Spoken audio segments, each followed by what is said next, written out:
So আজকের ক্লাসে আমরা কয়েকটা কাজ করব। ফার্স্ট যেটা করব আমরা সেটা হচ্ছে আমাদের পিসি গুলোতে আমরা এনভায়রনমেন্ট সেটআপ করব।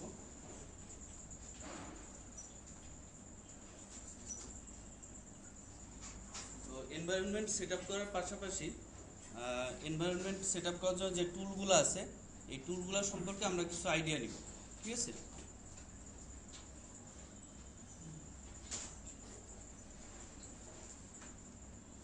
এবং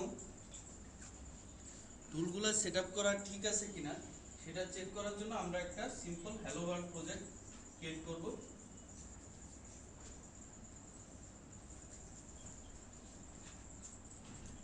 এবং তারপরে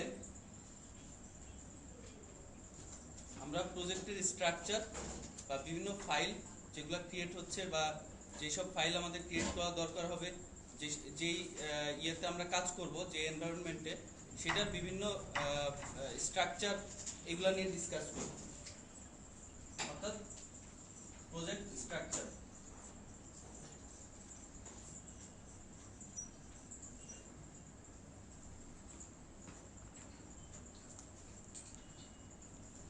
এর সাথে সাথে আমরা যেটা শিখব সেটা হচ্ছে যে কোনো একটা ল্যাঙ্গুয়েজ বলেন বা যে কোনো একটা প্ল্যাটফর্ম বলেন, সেখানে কাজ করতে গেলে প্রথমে আমাদের যে জিনিসটা শেখা দরকার হয় সেটা হচ্ছে আমরা কিভাবে ইনপুট নিতে পারি এবং কিভাবে কোনো আউটপুট ইউজারকে দেখাইতে পারি, ঠিক আছে?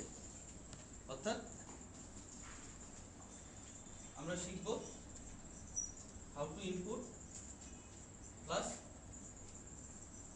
How to show output.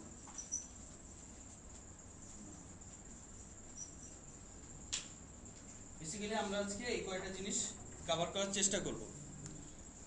তো ফার্স্টেই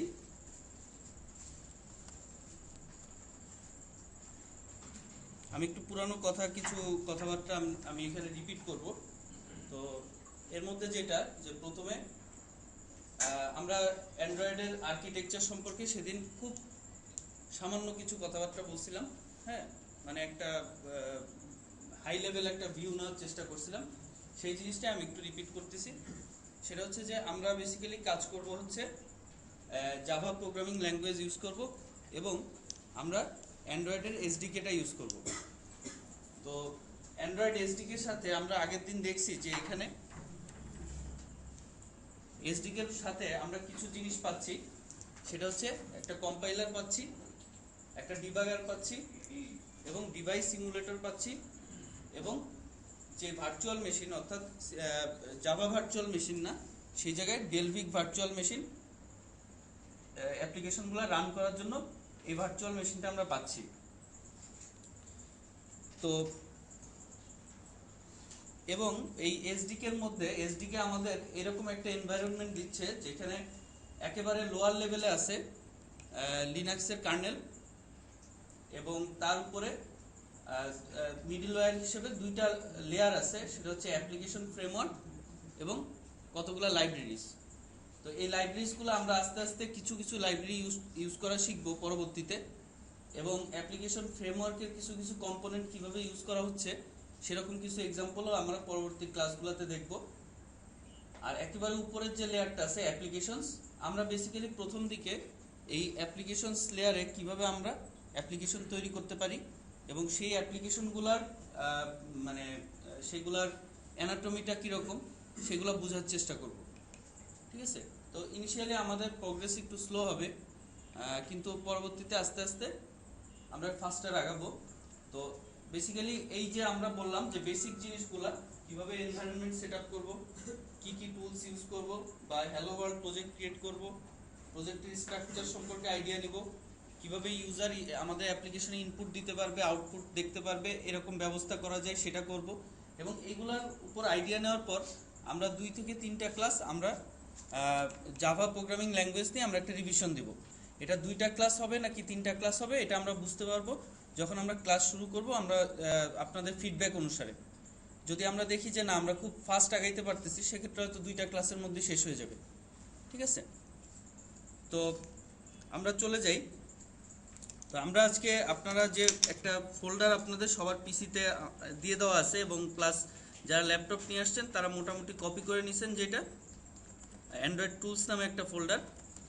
এই টুলস ফোল্ডারে আমরা দেখতেছি যে কতগুলা জিপ করা ফাইল আমরা দেখছি। যেমন হচ্ছে আমরা দেখতেছি জেডিকে এর একটা ভার্সন দিয়ে দেওয়া আছে, জেডিকে 1.6, অনেকে হয়তো 1.7 ইউজ করেন অলরেডি। তারপরে যেটা আছে যে ইক্লিপস ইন্ডিগো ভার্সনটা দিয়ে দেওয়া আছে। ইন্ডিগোর যে ভার্সনটা এখানে দিয়ে দেওয়া আছে সেটা হচ্ছে 32 বিট, ঠিক আছে। তো যেটা হয় যে 64 বিট ভার্সনটা ইউজ করতে গেলে কিছু সমস্যা হয়, হ্যাঁ, প্লাগ ইন রিলেটেড বা যে কোনো কারণেই হোক বিভিন্ন সমস্যা হয়, যে কারণে আমরা এখানে 32 বিট ভার্সনটা ইউজ করতেছি। এছাড়া অ্যান্ড্রয়েড এসডিকে নামে একটা ফোল্ডার এখানে দিয়ে দেওয়া আছে এবং এডিটি 16.0.0 একটা ভার্সন দেওয়া আছে। তো এডিটির একেবারে লেটেস্ট যে ভার্সনটা আছে, এডিটি হচ্ছে একটা প্লাগইন ইক্লিপসের জন্য। আমরা দেখব যে প্লাগইনটার কাজ কি বা প্লাগইনের কম্পোনেন্টগুলো কোনটা কি কাজে লাগে এটা আমরা দেখব। কিন্তু এই যে প্লাগইনের লেটেস্ট ভার্সন হচ্ছে 17.0.0। তো 17 ভার্সনটা বেসিক্যালি যেটা করা হয়েছে যে নর্মালি উইন্ডোজ প্ল্যাটফর্মের জন্য অ্যান্ড্রয়েড এসডিকে এর একটা ইনস্টলার দিয়ে দেওয়া হয়, বেসিক্যালি একটা ইনস্টলার দিয়ে দেওয়া হয় এবং ওই ইনস্টলারের একটা প্যাকেজ ম্যানেজার থাকে, যে ম্যানেজার অটোমেটিক সে কি করতে থাকে, অ্যান্ড্রয়েডের নতুন নতুন টুলস বা প্ল্যাটফর্মগুলো অটোমেটিক ডাউনলোড করতে থাকে, ঠিক আছে। তো এই ডাউনলোড করার জিনিসটা এখানে খুব হ্যাসেল হবে, এই কারণে আমরা যেটা করছি সেটা হচ্ছে টোটাল এসডিকে আমার কাছে যেটা ছিল সেটা জিপ করে ডিস্ট্রিবিউট করছি। ফলে এই ডাউনলোড করার হ্যাসেলটা মানে আমরা এড়াইতে পারতেছি। একই সাথে যেটা হয়েছে যে আমার কাছে এসডিকে যে ভার্সন ছিল সেটা যে পর্যন্ত আপডেট করা ছিল সেখানে এডিটি প্লাগইন 17টা সাপোর্ট করে না, 16 সাপোর্ট করে। তো আমি এই জন্য 16টা ডিস্ট্রিবিউট করছি। তো আমরা চলে আসি। ফার্স্ট অফ অল আমরা কিছু আইডিয়া নেই, যেমন হচ্ছে যে সিস্টেম রিকোয়ারমেন্টস যেটা, হ্যাঁ, এটা অ্যান্ড্রয়েড ডেভেলপার android.com সাইটে এসডিকে এর ইনস্টলেশনে এই ইনস্ট্রাকশনটা দিয়ে দেওয়া আছে। সেটা হচ্ছে যে এখানে সাপোর্টেড ওএস বলা হচ্ছে Windows XP 32 bit, Vista 32 or 64 bit এবং উইন্ডোজ 7 32 or 64 বিট। তো আমাদের এখানে ল্যাবের পিসিগুলোতে মনে হয় কিছু নতুন পিসিগুলোতে আমরা উইন্ডোজ 7 দিয়ে দিছি, আর আপনাদের মনে হয় বেশিরভাগ যারা ল্যাপটপ নিয়ে আসছেন বেশিরভাগই মনে হয় উইন্ডোজ 7 দেওয়া আছে। তো উইন্ডোজ 7 এ খুব স্মুথলি আমরা এখানে কাজ করতে পারবো। এবং যদি আপনার উইন্ডোজ 7টা হয় 64 বিট, সেই ক্ষেত্রে আমরা যে ইক্লিপসটা ইউজ করতেছি 32 বিট, এটাতে কোনো প্রবলেম করার কথা না, ঠিক আছে। আর আদার্স যেগুলো আছে যেমন ম্যাক ওএস এক্স 10.5.8 অথবা এর পরের ভার্সনগুলো, তো আমরা এখানে ম্যাক ইউজ করতেছি না যেহেতু দরকার হবে না।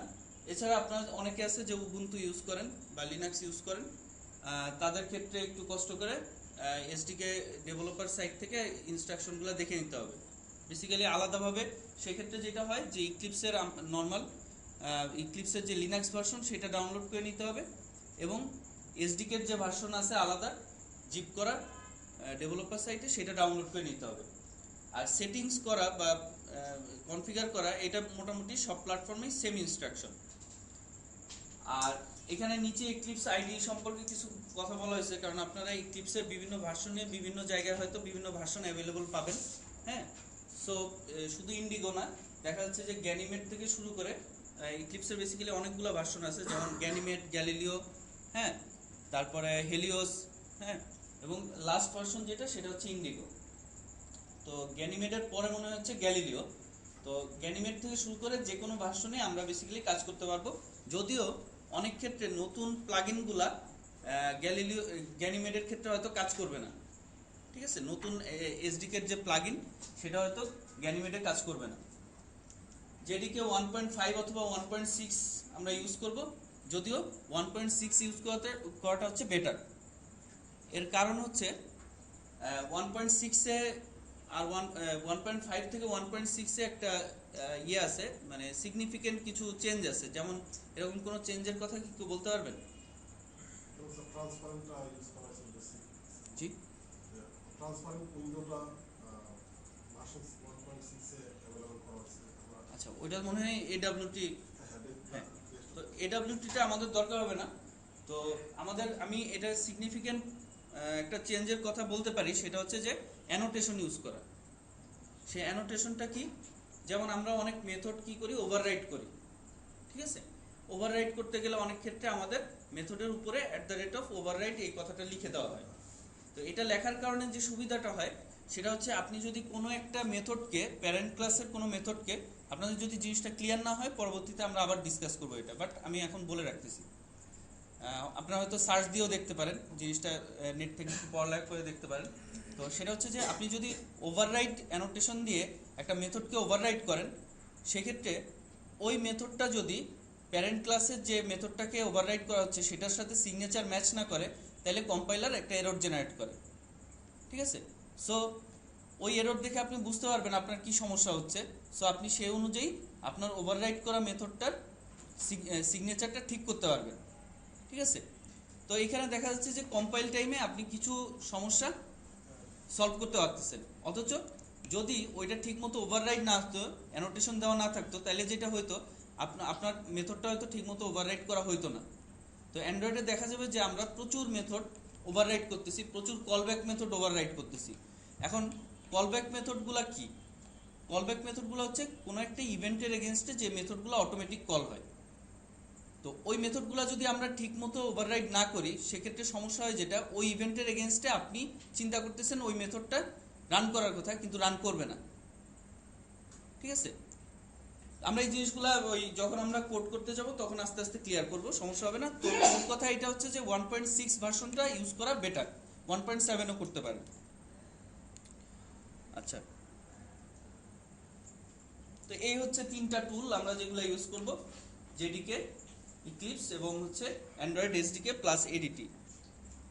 তো আমি এখানে যে স্লাইডটা, সেই স্লাইডে আমি মোটামুটি একেবারে টুলসগুলো যদি আমি আপনাদের না দিয়ে দিতাম, সেই ক্ষেত্রে আপনারা নিজেরা কিভাবে হয়তো আপনাদের অফিসের পিসিতে বা আপনাদের কি বলা যায় আপনাদের হোম এনভায়রনমেন্টে কিভাবে সেট আপ করবেন, এই ইনস্ট্রাকশনগুলো এখানে ডাউনলোড লিঙ্ক সহ দিয়ে দেওয়া আছে। তো আমি যেটা বলতেছিলাম যে অ্যান্ড্রয়েডের ডেভেলপার সাইটে গেলে আপনারা এরকম একটা স্ক্রিন পাবেন। পিছন থেকে কি দেখা যাচ্ছে? যাচ্ছে, মোটামুটি দেখা যাচ্ছে না? আচ্ছা, তো এখানে দেখবেন যে উইন্ডোজের জন্য দুই রকম অপশন আছে। একটা হচ্ছে তারা একটা ইনস্টলার exe দিয়ে দেয়, যেটাকে তারা বলতেছে রিকমেন্ডেড। আর একটা হচ্ছে একটা জিপ ফাইল দিয়ে দেওয়া হয়, ঠিক আছে। আবার ম্যাক আর লিনাক্সের ক্ষেত্রে কিন্তু কম্প্রেসড একটা আর্কাইভ ফাইলই দিয়ে দিচ্ছে তারা। তো ইনস্টলারটা ইউজ করলে যেটা সুবিধা সেটা হচ্ছে যে ইনস্টলারটা ইউজ করলে আপনি খুব দ্রুত, আপনাকে বেশি কিছু ডাউনলোড করতে হবে না ইমিডিয়েটলি কাজ শুরু করার জন্য। আপনি ইনস্টলারটা দিয়ে ইনস্টল করে ফেললেন, করার পরে তারপরে আপনার প্যাকেজ ম্যানেজারে আপনি বলে দিতে পারবেন যে আমি কোন প্যাকেজগুলো ইনস্টল করব। হ্যাঁ, আপনি হয়তো একদম মিনিমাম ডাউনলোড করে আপনি কাজ শুরু করে দিতে পারেন, এই একটা সুবিধা আছে। তো এই যে এখানে যেটা যে প্যাকেজ ম্যানেজার থেকে কি করা যাচ্ছে যে প্রত্যেকটা প্যাকেজ আপনি সিলেক্ট করে নিজের মতো করে যেগুলো প্রয়োজন সেগুলো ডাউনলোড করে নিতে পারতেছেন। সো আমরা কাজ শুরু করে দিই। সেটা হচ্ছে যে ফার্স্টে আপনাদের যাদের পিসিতে জেডিকে ইনস্টল করা নাই, আপনারা জেডিকেটা ইনস্টল করে ফেলবেন। আমি এখানে জেডিকে 1.6 এ একটা জিপ করা এখানে একটা ফাইল আছে, এটাকে এক্সট্রাক্ট করে নিচ্ছি এবং জেডিকে 1.6 প্রথমে আমরা এটা ইনস্টল করে নিব।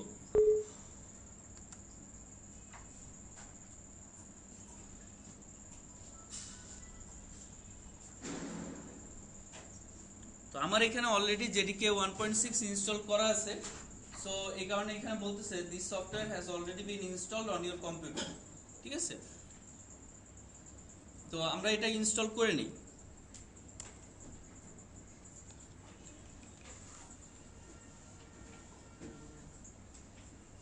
আমি একটা প্রশ্ন জিজ্ঞেস করি। জি, এনভায়রনমেন্টের একটু এদিক সেদিক হওয়ার কারণে, যেমন আমরা এখানে যে ভাষণটা ইউজ করছি, কেউ যদি আপার বা একটু লোয়ার ইউজ করে, সেক্ষেত্রে আমাদের ক্লাসে কোনো সমস্যা হবে না। আচ্ছা, ক্লাসে কোনো সমস্যা হবে না।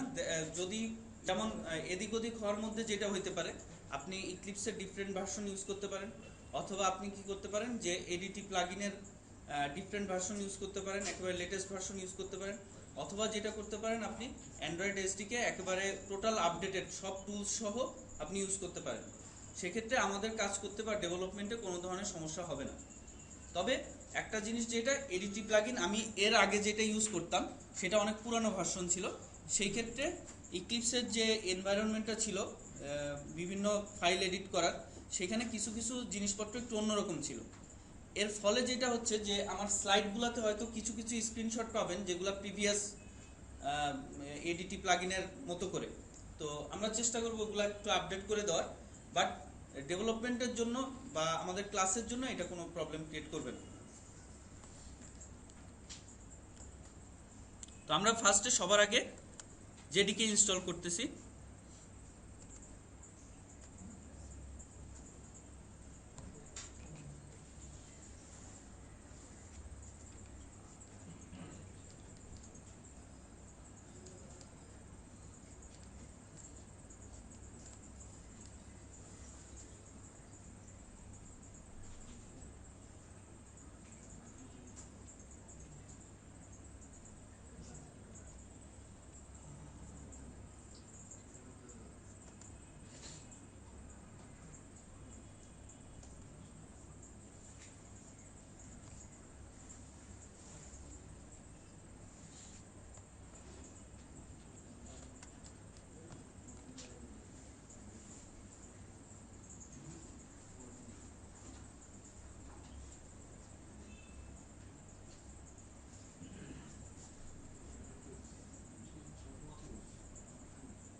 সো এখানে আমাদের এখানে জেডিকে ইনস্টল করা কমপ্লিট।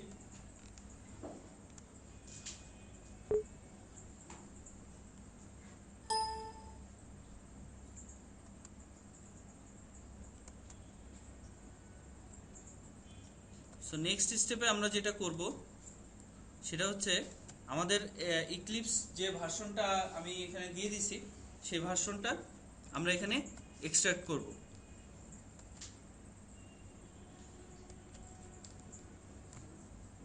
জেডিকে ইনস্টল কি হয়ে গেছে সবার?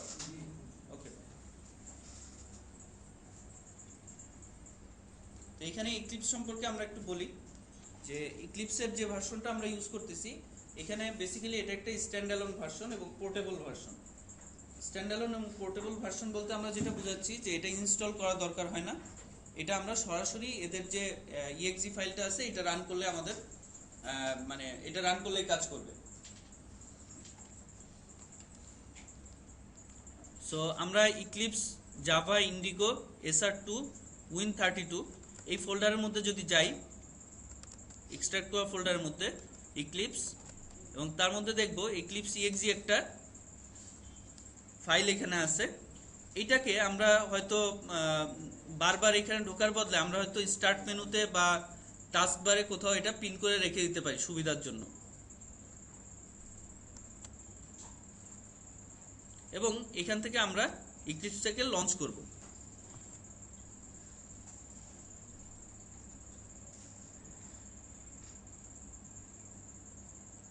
প্রথমেই যেটা হবে যে ইক্লিপস ওপেন হওয়ার সময় আপনার কাছে চাবে যে একটা ওয়ার্ক স্পেস স্পেসিফাই করে দিতে বলবে। তো ওয়ার্ক স্পেসটা হচ্ছে একটা সিম্পল ফোল্ডার, যে ফোল্ডারের মধ্যে আপনার প্রজেক্টগুলো সব ক্রিয়েট হবে। ইক্লিপস থেকে আপনি যে প্রজেক্টগুলো ক্রিয়েট করবেন সেই প্রজেক্টগুলো ক্রিয়েট হবে, এবং যে প্রজেক্টগুলো ক্রিয়েট করা হবে সেই প্রজেক্টগুলো সম্পর্কে এই ওয়ার্ক স্পেসেই কিছু মেটা ডাটা রেখে দেওয়া হবে। যে এই ওয়ার্ক স্পেসে কি কি প্রজেক্ট ক্রিয়েট করা হয়েছে। তো ওই মেটাডাটাগুলো থাকার কারণে যেটা হবে যে আপনি যদি সেম নামে অথবা সেম সোর্স কোড সহ আরেকটা প্রজেক্ট ক্রিয়েট করতে যান, তখন সে এরর দেখাবে যে অলরেডি এই প্রজেক্টটা এই ওয়ার্ক স্পেসে এক্সিস্ট করতেছে। সো আমরা যদি কোনো ফোল্ডারকে দেখা যাচ্ছে যে ওয়ার্ক স্পেস ইক্লিপসের ওয়ার্ক স্পেস হিসেবে বেছে নেই, দেখবো যে সেখানে ডট মেটাডাটা নামে একটা ফাইল ক্রিয়েট হচ্ছে। তো আমরা এখানে ডিফল্ট যে ওয়ার্ক স্পেসটা আপনাদের ইউজারের উইন্ডোজের ইউজার ইয়ের মধ্যে সেখানে একটা default work space folder create করে নিছে, আমরা সেটাকে এখানে চুজ করে দিচ্ছি।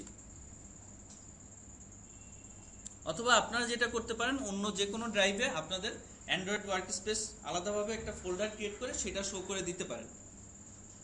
তো যারা দেখা যাচ্ছে যে হয়তো জাভার প্রজেক্ট আলাদা করেন বা নিজের মানে এক্সপেরিমেন্টাল প্রজেক্টগুলো আলাদা করেন, দেখা যায় যে অনেকে অফিসিয়াল প্রজেক্টগুলো আলাদা রাখতেছে। সো বিভিন্ন ওয়ার্ক স্পেস তাদের থাকতে পারে, ঠিক আছে। তো ইক্লিপস ওপেন হওয়ার সাথে সাথে আমরা এখানে একটা ওয়েলকাম স্ক্রিন পাচ্ছি। এখানে বিভিন্ন স্যাম্পলস এবং টিউটোরিয়ালস এগুলোর বিভিন্ন ওয়েবের লিঙ্ক দেওয়া আছে। আমরা ওয়েলকাম স্ক্রিনটা ক্লোজ করে দিচ্ছি এখানে, এবং মোটামুটি এরকম একটা এনভায়রনমেন্ট সবাই দেখতে পাচ্ছি আইডিই, ঠিক না? তো এখানে আমার একটা কোশ্চেন হচ্ছে, আইডিই শব্দটার অর্থ কি? Integrated development environment. তো ইন্টিগ্রেটেড ডেভেলপমেন্ট এনভায়রনমেন্ট বলতে আমরা কি বুঝি বা এর মধ্যে কি থাকে? আমরা এরকম আরো কিছু আইডির এক্সাম্পল কি বলতে পারি? যেমন NetBeans, J builder, J developer, তারপর কি আছে ভিজুয়াল স্টুডিও, তাই না? এরকম প্রচুর আইডি আমরা দেখছি, এবং এই আইডি গুলা একটা একটার চেয়ে দেখা যায় যে ভালো। মানে কোন সেন্সে ভালো? এটার সাথে দেখা যায় আইডি গুলা কি করে, তার কম্পাইলারটাকে এর সাথে ইন্টিগ্রেটেড থাকে। এরপর আউটপুট শো করার জন্য বিভিন্ন রকম টুলস থাকে, ডিবাগ করার জন্য বিভিন্ন টুলস থাকে, ঠিক আছে। সোর্স কোড ম্যানেজ করার জন্য বিভিন্ন টুলস থাকে, এবং আপনার সোর্স কোডকে আপনি যদি কোনো রিপোজিটরিতে কি করতে চান, রিপোজিটরিতে উঠাইতে চান বা মেনটেন করতে চান, মানে সোর্স কোড ম্যানেজমেন্ট করার অনেক ধরনের টুল থাকে। এর সাথে এই রিসেন্ট আমরা যেসব এই গত 2-3 বছর 4 বছর ধরে যে আইডিগুলো ইউজ করতেছি, ম্যাক্সিমাম কি কি ফিচার আছে, যেমন ইন্টেলিজেন্স আছে। আপনি যখন কোড লিখতেছেন দেখা যাচ্ছে যে কন্ট্রোল স্পেস বা এরকম কিছু শর্টকাট ইউজ করলে, অথবা দেখা যাচ্ছে যে ভিজুয়াল স্টুডিওতে অটোমেটিক কিছু সাজেশন চলে আসতেছে, ঠিক না? এই জিনিসগুলো কিন্তু আমাদের ডেভেলপমেন্টের জন্য অনেক সুবিধাজনক। তো এর মধ্যে আরেকটা ব্যাপার আছে, যেমন হচ্ছে যে আপনার ধরেন কি কি নেম স্পেস আপনি ইনক্লুড করবেন, কি কি হেডার ফাইল ইম্পোর্ট করবেন, এই জিনিসগুলো দেখা যাচ্ছে যে অটোমেটিক শর্টকাট কি ইউজ করে দেখা যায় অটোমেটিক সে ইম্পোর্ট করে নিচ্ছে, ঠিক আছে।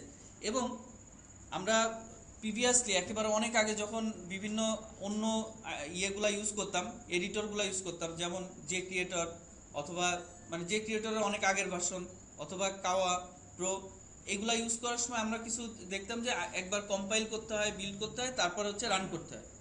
তো ইক্লিপস বা এই ধরনের টুলসগুলো যেগুলো করে সেগুলো হচ্ছে আপনি কোড লেখার সময় সে একটা বিল্ড করতে থাকে, যদি আপনি বিল্ড অটোমেটিক্যালি দিয়ে দেন, এবং কম্পাইলেশনের যে এররগুলা সেগুলো অন দ্য ফ্লাই আপনাকে দিয়ে দিবে। এবং সেই এররগুলোর পাশাপাশি আমরা দেখব সোর্স কোডের মধ্যে এররগুলা কিভাবে আপনি রিজলভ করবেন সেগুলোর সাজেশনগুলোও দেওয়া থাকে, এবং ওই সাজেশনের মধ্যে ক্লিক করলেই সে অটোমেটিক্যালি এই কাজগুলো করে দেয়। এছাড়া আরও কিছু সুবিধা আছে, যেমন হচ্ছে কোড রিফ্যাক্টরিং করা। আমরা যখন কোনো একটা প্রজেক্ট স্টার্ট করি তখন দেখা যায় যে আমরা অ্যাডহক বেসিসে প্রচুর কোডিং করি, ঠিক আছে, প্রচুর ইচ্ছা মতো কোডিং করতেছি, এবং পরবর্তীতে মোটামুটি যখন আমাদের কোনো একটা ফিচার কাজ করা হয়ে গেছে তখন আমরা কি করি, ওই কোডগুলোকে রিফ্যাক্টর করি, ঠিক না? আমাদের মধ্যে কতজন কোড স্মেল শব্দটা শুনছেন? কোড স্মেল কি? বাজে কোড, তাই না?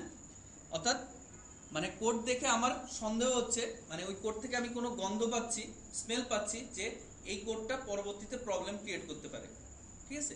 তো এরকম কি কি হতে পারে, একটা সিম্পল কোড স্মেলের আমি এক্সাম্পল দিই। একটা ভেরিয়েবলের নেম আমি এমনভাবে দিলাম যেটা থেকে বোঝা যাচ্ছে না এই ভেরিয়েবলটার উদ্দেশ্য কি, সাথে সাথে কিন্তু আমি ওখান থেকে একটা স্মেল পাচ্ছি, এই ভেরিয়েবলটার নাম পরবর্তীতে একটা প্রবলেম ক্রিয়েট করবে। পরবর্তীতে আমার টিম মেম্বার যখন এই প্রজেক্টে কাজ করতে আসবে সে বুঝবে না যে এই ভেরিয়েবল দিয়ে কি কাজ করা হয়েছে, বা আমি নিজেই বুঝবো না, 1 মাস পরে আমি নিজেই বুঝবো না এই ভেরিয়েবল ইউজ করে আমি কি করতে চাইছিলাম, বা এখানে যে 3-4 লাইন কোড লিখছি সেখানে আমি আসলে কি করতে যাচ্ছিলাম।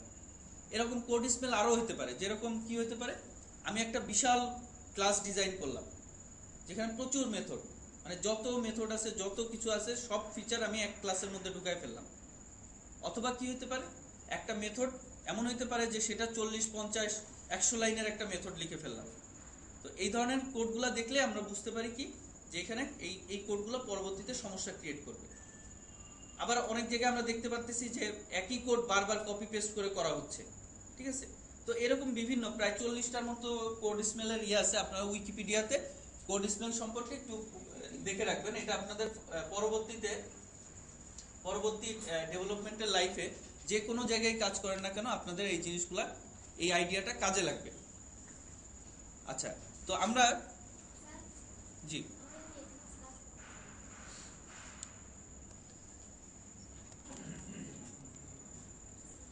এরপরে যেটা আমরা ডিসকাস করব সেটা হচ্ছে যে এই আইডিটার বিভিন্ন অপশনগুলো সম্পর্কে, ঠিক আছে। জাস্ট একটা বেসিক আইডিয়া নেওয়া, কিন্তু বেশিরভাগ জিনিসই আপনাদেরকে কাজ করার সময় নিজেদেরই এক্সপ্লোর করতে হবে, ঠিক আছে। তো ফার্স্ট অফ অল আমরা এখানে যেটা দেখতে পাচ্ছি যে আমাদের বাম পাশে একটা প্যাকেজ এক্সপ্লোরার আছে। আমরা যদি এখানে কোনো প্রজেক্ট ক্রিয়েট করি, সেই প্রজেক্টের ফোল্ডার স্ট্রাকচার অনুসারে, প্যাকেজ স্ট্রাকচার অনুসারে এখানে আমাদের প্রজেক্টগুলো শো করবে, ঠিক আছে। আমরা দেখবো একটু পরে প্রজেক্ট ক্রিয়েট করে। এরপরে যেটা যে আমরা উপরে দেখতে পাচ্ছি যে বিভিন্ন অপশন, যেমন ফাইল, এডিট, সোর্স। তো সোর্সের মধ্যে আমরা কিছু রিফ্যাক্টরিং এর কোড, রিফ্যাক্টরিং এর অপশন পাবো এখানে। যেমন আমরা যখন কোনো একটা ক্লাস ক্রিয়েট করব, কোনো বিন টাইপের ক্লাস, হ্যাঁ, জাভা বিন টাইপের ক্লাস, তখন আমাদের গেটার সেটার কোড লেখার দরকার নেই, এখান থেকে আমরা জেনারেট করতে পারবো। আমাদের একটা ক্লাসের কনস্ট্রাক্টর তৈরি করা দরকার, কোড লেখার দরকার নেই, যেই ভেরিয়েবল প্যারামিটারগুলো দিয়ে আমরা কনস্ট্রাক্টরগুলো ক্রিয়েট করতে চাই সেই ফিল্ডগুলো সিলেক্ট করে আমরা এখান থেকে জেনারেট করে নিতে পারবো। এরকম কিছু সুবিধা আমরা এখানে পাচ্ছি। আরো কিছু এখানে আছে, অপশন আছে, এগুলো আমরা ওভার টাইম আস্তে আস্তে দেখতে পাবো, রিফ্যাক্টরিং এর অপশন। এরপর এখানে ডিবাগিং এর জন্য কিছু অপশন আছে, প্রজেক্ট বিল্ড করা, রান করা, ডিবাগিং করা। এবং আরেকটা জিনিস এখানে ইম্পর্টেন্ট, সেটা হচ্ছে পার্সপেক্টিভ, ঠিক আছে।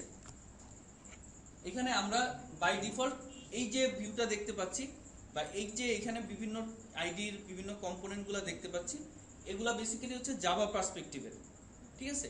তো অ্যান্ড্রয়েড ডেভেলপমেন্টের সময় এই জাভা পার্সপেক্টিভের পাশাপাশি আমরা আরেকটা পার্সপেক্টিভ এখানে অ্যাড করব, সেটা হচ্ছে ডিডিএমএস পার্সপেক্টিভ, ঠিক আছে। তো এই ডিডিএমএস পার্সপেক্টিভটা আমরা দেখব যে এসডিকে ইন্টিগ্রেট করার পরে, এসডিকে না এডিটি প্লাগইন ইন্টিগ্রেট করার পরে আমি এখানে এই ধরনের একটা পার্সপেক্টিভ পাবো। ওই পার্সপেক্টিভে আমরা দেখব যে ওখানে আমাদেরকে কিছু টুলস অ্যাভেলেবল করে দেওয়া হবে। ওকে, তো নেক্সট স্টেপ আমাদের যেটা, সেটা হচ্ছে এই ডেলভিক ডিবাগ মনিটর সার্ভিস। আমি বলতেছি ওইটা আমরা দেখবো যখন আমরা ওইটা নিয়ে কাজ করব, ওইটা নিয়ে আমরা ডিটেইল কথা বলবো। তো এখানে আমাদের যে স্ট্র্যাটেজি বা এখানে যে বেসিক ইয়েটা, সেটা হচ্ছে এরকম। আপনার আইডি এর সাথে, আইডি কিন্তু অলরেডি জাভা ডেভেলপমেন্ট এনভায়রনমেন্টের সাথে সে ইন্টিগ্রেটেড। আর এখানে আছে আপনার অ্যান্ড্রয়েড এসডিকে,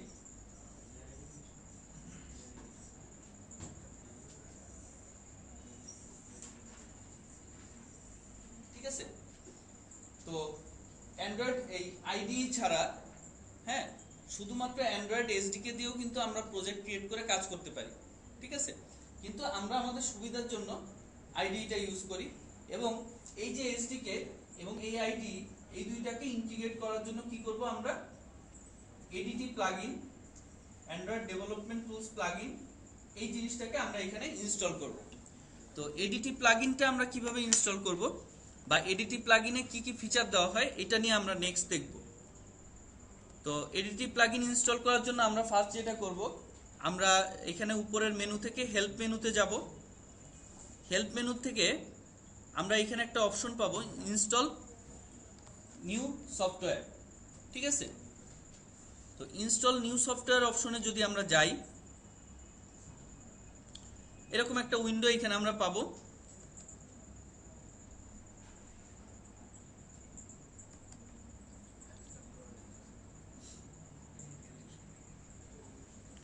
তো এখানে আমরা কন্ট্যাক্ট অল আপডেট সাইটস এটা আপাতত আমরা আনচেক করে দিয়ে রাখবো, ঠিক আছে।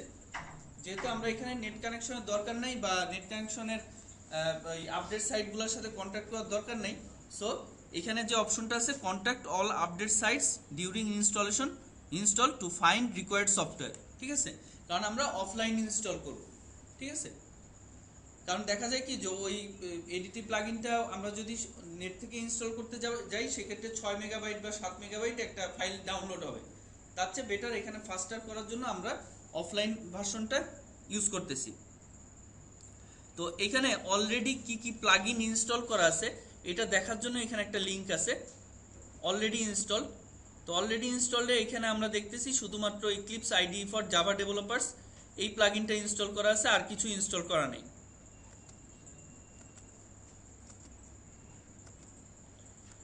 সো আমরা এখন যেটা করব নতুন একটা প্লাগইন এখানে অ্যাড করব।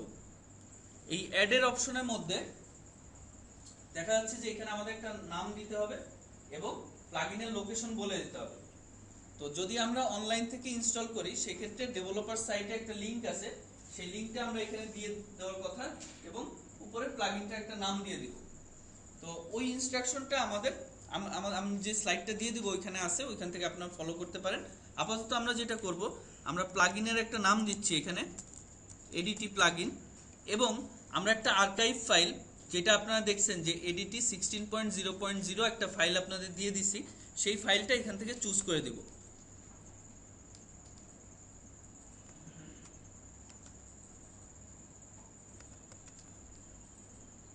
আপনাদের অ্যান্ড্রয়েড টুলস যেই ফোল্ডারটা দেওয়া হয়েছে তার মধ্যে দেখবেন এডিটি 16.0.0.zip এই ফাইলটা দিয়ে দেওয়া আছে। এই ফাইলটা আমরা এখান থেকে সিলেক্ট করে দেব। আনজিপ করে যেটা যে ওইখানে জার ফাইল কপি করে দেওয়া যায়, কিন্তু আমরা জিপ করাটাকে এখান থেকে সিলেক্ট করে দিব। দেখেন এখানে একটা অপশনটাকে বলে দেওয়া আছে আর্কাইভ, ঠিক আছে। তো ওই আর্কাইভ ফাইলটা আমরা এখান থেকে চুজ করে দেব। আর্কাইভ ফাইলটাকে এখানে আমরা চুজ করে ওকে প্রেস করলে আমরা এখানে দেখব যে ডেভেলপার টুলসগুলো এখানে অটোমেটিক অ্যাভেলেবল হয়ে গেছে, এবং সেটা ওপেন করলে আমরা চারটা অপশন দেখতে পাচ্ছি। এই চারটা অপশনের প্রথমটা হচ্ছে অ্যান্ড্রয়েড ডিডিএমএস, সেকেন্ডটা হচ্ছে Android development tools, Android hierarchy viewer এবং Android trace view.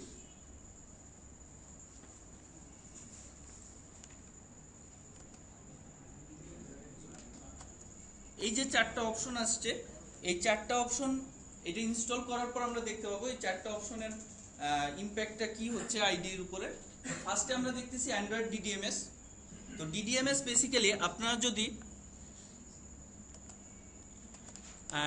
Android SDK যে এক্সট্রাক্ট করছিলেন সেটার মধ্যে যান, অ্যান্ড্রয়েড এসডি এক্সট্রাক্ট করা এসডিকের মধ্যে গেলে আমরা দেখব যে এখানে কিছু টুলস আছে। হ্যাঁ, এই যে টুলসগুলো আছে এই টুলসগুলোকে আমরা চাচ্ছি আমাদের ইক্লিপসের সাথে ইন্টিগ্রেট করতে, ঠিক আছে। এই টুলসগুলোর মধ্যে একটা হচ্ছে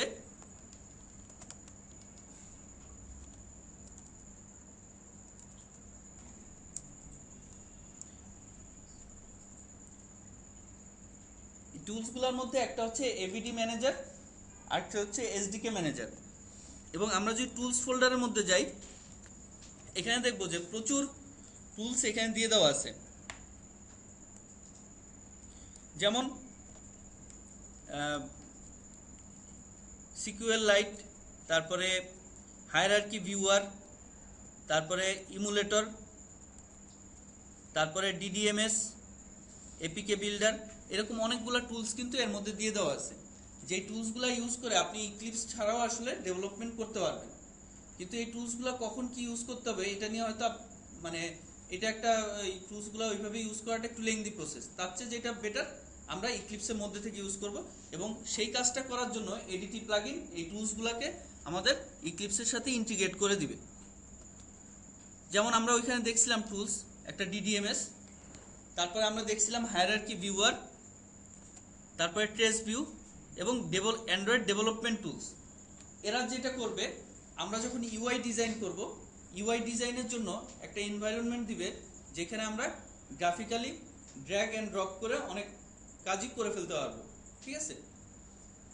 তো ওই ধরনের কিছু সুবিধা, প্লাস হচ্ছে আমরা যখন বিল্ড করব প্রজেক্ট, বিল্ড করার সময় যে কম্পাইলেশনে ক্লাস ফাইলগুলো তৈরি হবে, ক্লাস ফাইলগুলো থেকে ডেক্স ফাইল তৈরি হবে, বা রিসোর্সেসগুলো যখন বান্ডল তৈরি করা হবে এবং সেখান থেকে এক্সিকিউটেবল তৈরি হবে, এই টোটাল প্রসেসে যে টুলগুলো ইউজ করা হয় সেগুলোকে পরপর ইউজ করার জন্য আমরা এখানে সরাসরি সুবিধাগুলো পাবো। সো এখানে আমরা ডেভেলপার টুলসগুলো সব সিলেক্ট করি, সিলেক্ট অল এবং নেক্সট। নেক্সট এখানে আমাদের টার্মস অ্যান্ড কন্ডিশনে এখানে আমরা I accept the terms of the license agreements, then finish. এবং এখানে একটা ওয়ার্নিং দেবে, সেটা হচ্ছে যে আমরা আনসাইন্ড কন্টেন্ট ইনস্টল করতেছি, মানে আমরা যে সফটওয়্যারটা ইউজ করতেছি এটা বেসিক্যালি আনসাইন্ড। তো এই ওয়ার্নিংটা আমরা এখানে ওকে দিয়ে যাব।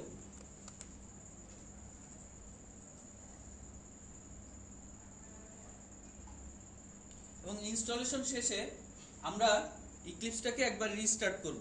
এখানে রিস্টার্ট নাও যে অপশনটা আছে সেখানে প্রেস করে আমরা রিস্টার্ট নাও ইক্লিপসটাকে আরেকবার রিস্টার্ট করব।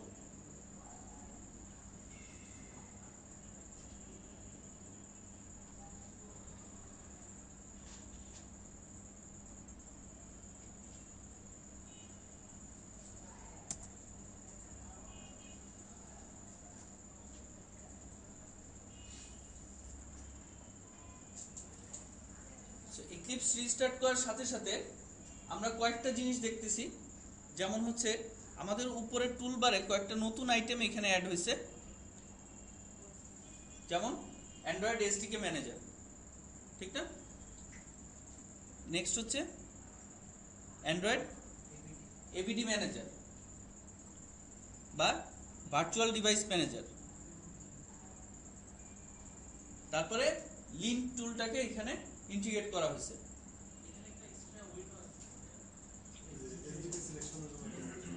হ্যাঁ হ্যাঁ, আপনাদের একটা উইন্ডো চলে আসছে, ওইটা আমরা আপাতত ওইখান থেকেও সিলেক্ট করতে পারি, ওইটা ক্যান্সেল করে দেন, আমরা অন্যভাবে সিলেক্ট করবো, অসুবিধা নেই।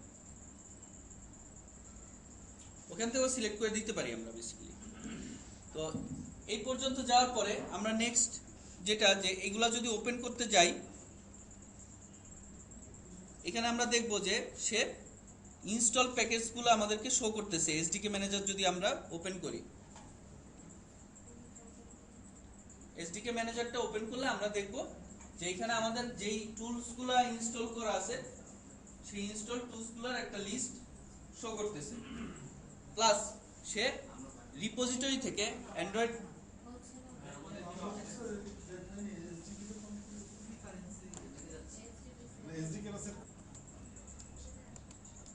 সো আমরা যেটা করব, এসডিকেটার পাথ শো করার জন্য উইন্ডো প্রেফারেন্সেসের মধ্যে যাব।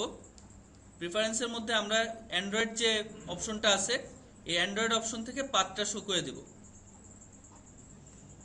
ঠিক আছে। আমার এখানে আগে ইনস্টল করা ছিল যে কারণে অটোমেটিক পেয়ে গেছে, আমি খেয়াল করি নাই, সরি। তো এখানে আমরা এসডিকের পাথটা শো করে দেব। তো এসডিকের পাথ যেটা ছিল সেটা হচ্ছে যে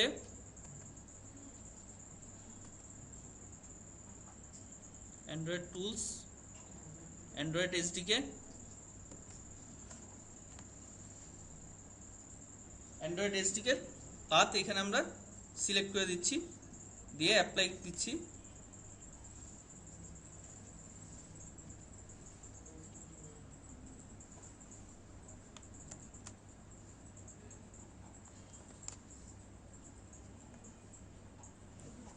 সো দেখা যাচ্ছে যে এখানে আমরা উইন্ডো প্রেফারেন্সেস এবং এখানে অ্যান্ড্রয়েড যে অপশনটা আছে সেখানে আমরা এসডিকে লোকেশনটা এখানে দিয়ে দিচ্ছি।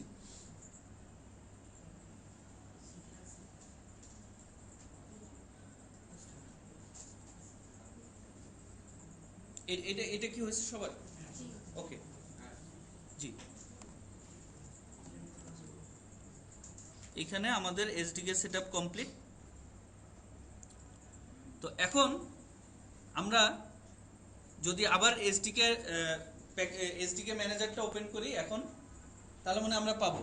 তো নেট কানেকশন না থাকলে ও রিপোজিটরি থেকে ফেচ করে আনতে পারবে না যে আরো নতুন কি কি প্যাকেজ অ্যাভেলেবল আছে। তো এখানে আমরা এটা ক্লোজ করে দিচ্ছি এবং দেখি যে আমাদের এখানে আসলে এসডিকে এর কম্পোনেন্টগুলোর মধ্যে কি কি আছে। ঠিক আছে, তো এসডিকে ম্যানেজারের মধ্যে আমরা গেলে দেখব যে টুলস, অ্যান্ড্রয়েড ডেভেলপমেন্ট টুলস বা প্ল্যাটফর্ম টুলস কি কি আছে। তারপরে বিভিন্ন প্ল্যাটফর্ম বলতে এখানে বোঝাচ্ছে যে এসডিকে এর বিভিন্ন ভার্সনগুলো যে আছে, যেমন অ্যান্ড্রয়েড 1.6, হ্যাঁ, 2.1, 2.2, এই অনুযায়ী প্যাকেজগুলো এখানে শো করতেছে। সাথে সাথে দেখবেন যে প্রত্যেকটা মানে প্রত্যেকটা প্ল্যাটফর্ম ডাউনলোডের সময় তার ডকুমেন্টেশনও দিয়ে দিচ্ছে, ডকুমেন্টেশনও ডাউনলোড হচ্ছে, প্লাস হচ্ছে এখানে কিছু স্যাম্পল প্রজেক্টও, হ্যাঁ, যেমন এই যে এখানে দেখতেছি আমরা যে স্যাম্পলস ফর এসডিকে, মানে পার্টিকুলার ওই এসডিকে ভার্সনের জন্য কিছু স্যাম্পল প্রজেক্টও সাথে দিয়ে দেওয়া হয়, যেটা আমরা যদি আমরা অ্যান্ড্রয়েড এসডিকে ফোল্ডারটায় যাই, অ্যান্ড্রয়েড এসডিকে ফোল্ডারে গেলে আমরা দেখব যে প্ল্যাটফর্ম টুলস একটা ফোল্ডার আছে। এই প্ল্যাটফর্ম টুলস এর মধ্যে আমরা দেখব, প্ল্যাটফর্ম টুলস না, প্ল্যাটফর্মস। এই প্ল্যাটফর্মস এর মধ্যে আমরা দেখব অ্যান্ড্রয়েড 4 অর্থাৎ 1.6, অ্যান্ড্রয়েড 8 অর্থাৎ অ্যান্ড্রয়েড 2.2, এরকম প্রত্যেকটা প্ল্যাটফর্ম আলাদা আলাদাভাবে ফোল্ডার হিসেবে আছে। তো এর মধ্যে গেলে, যে কোনোটাতে গেলে আমরা দেখব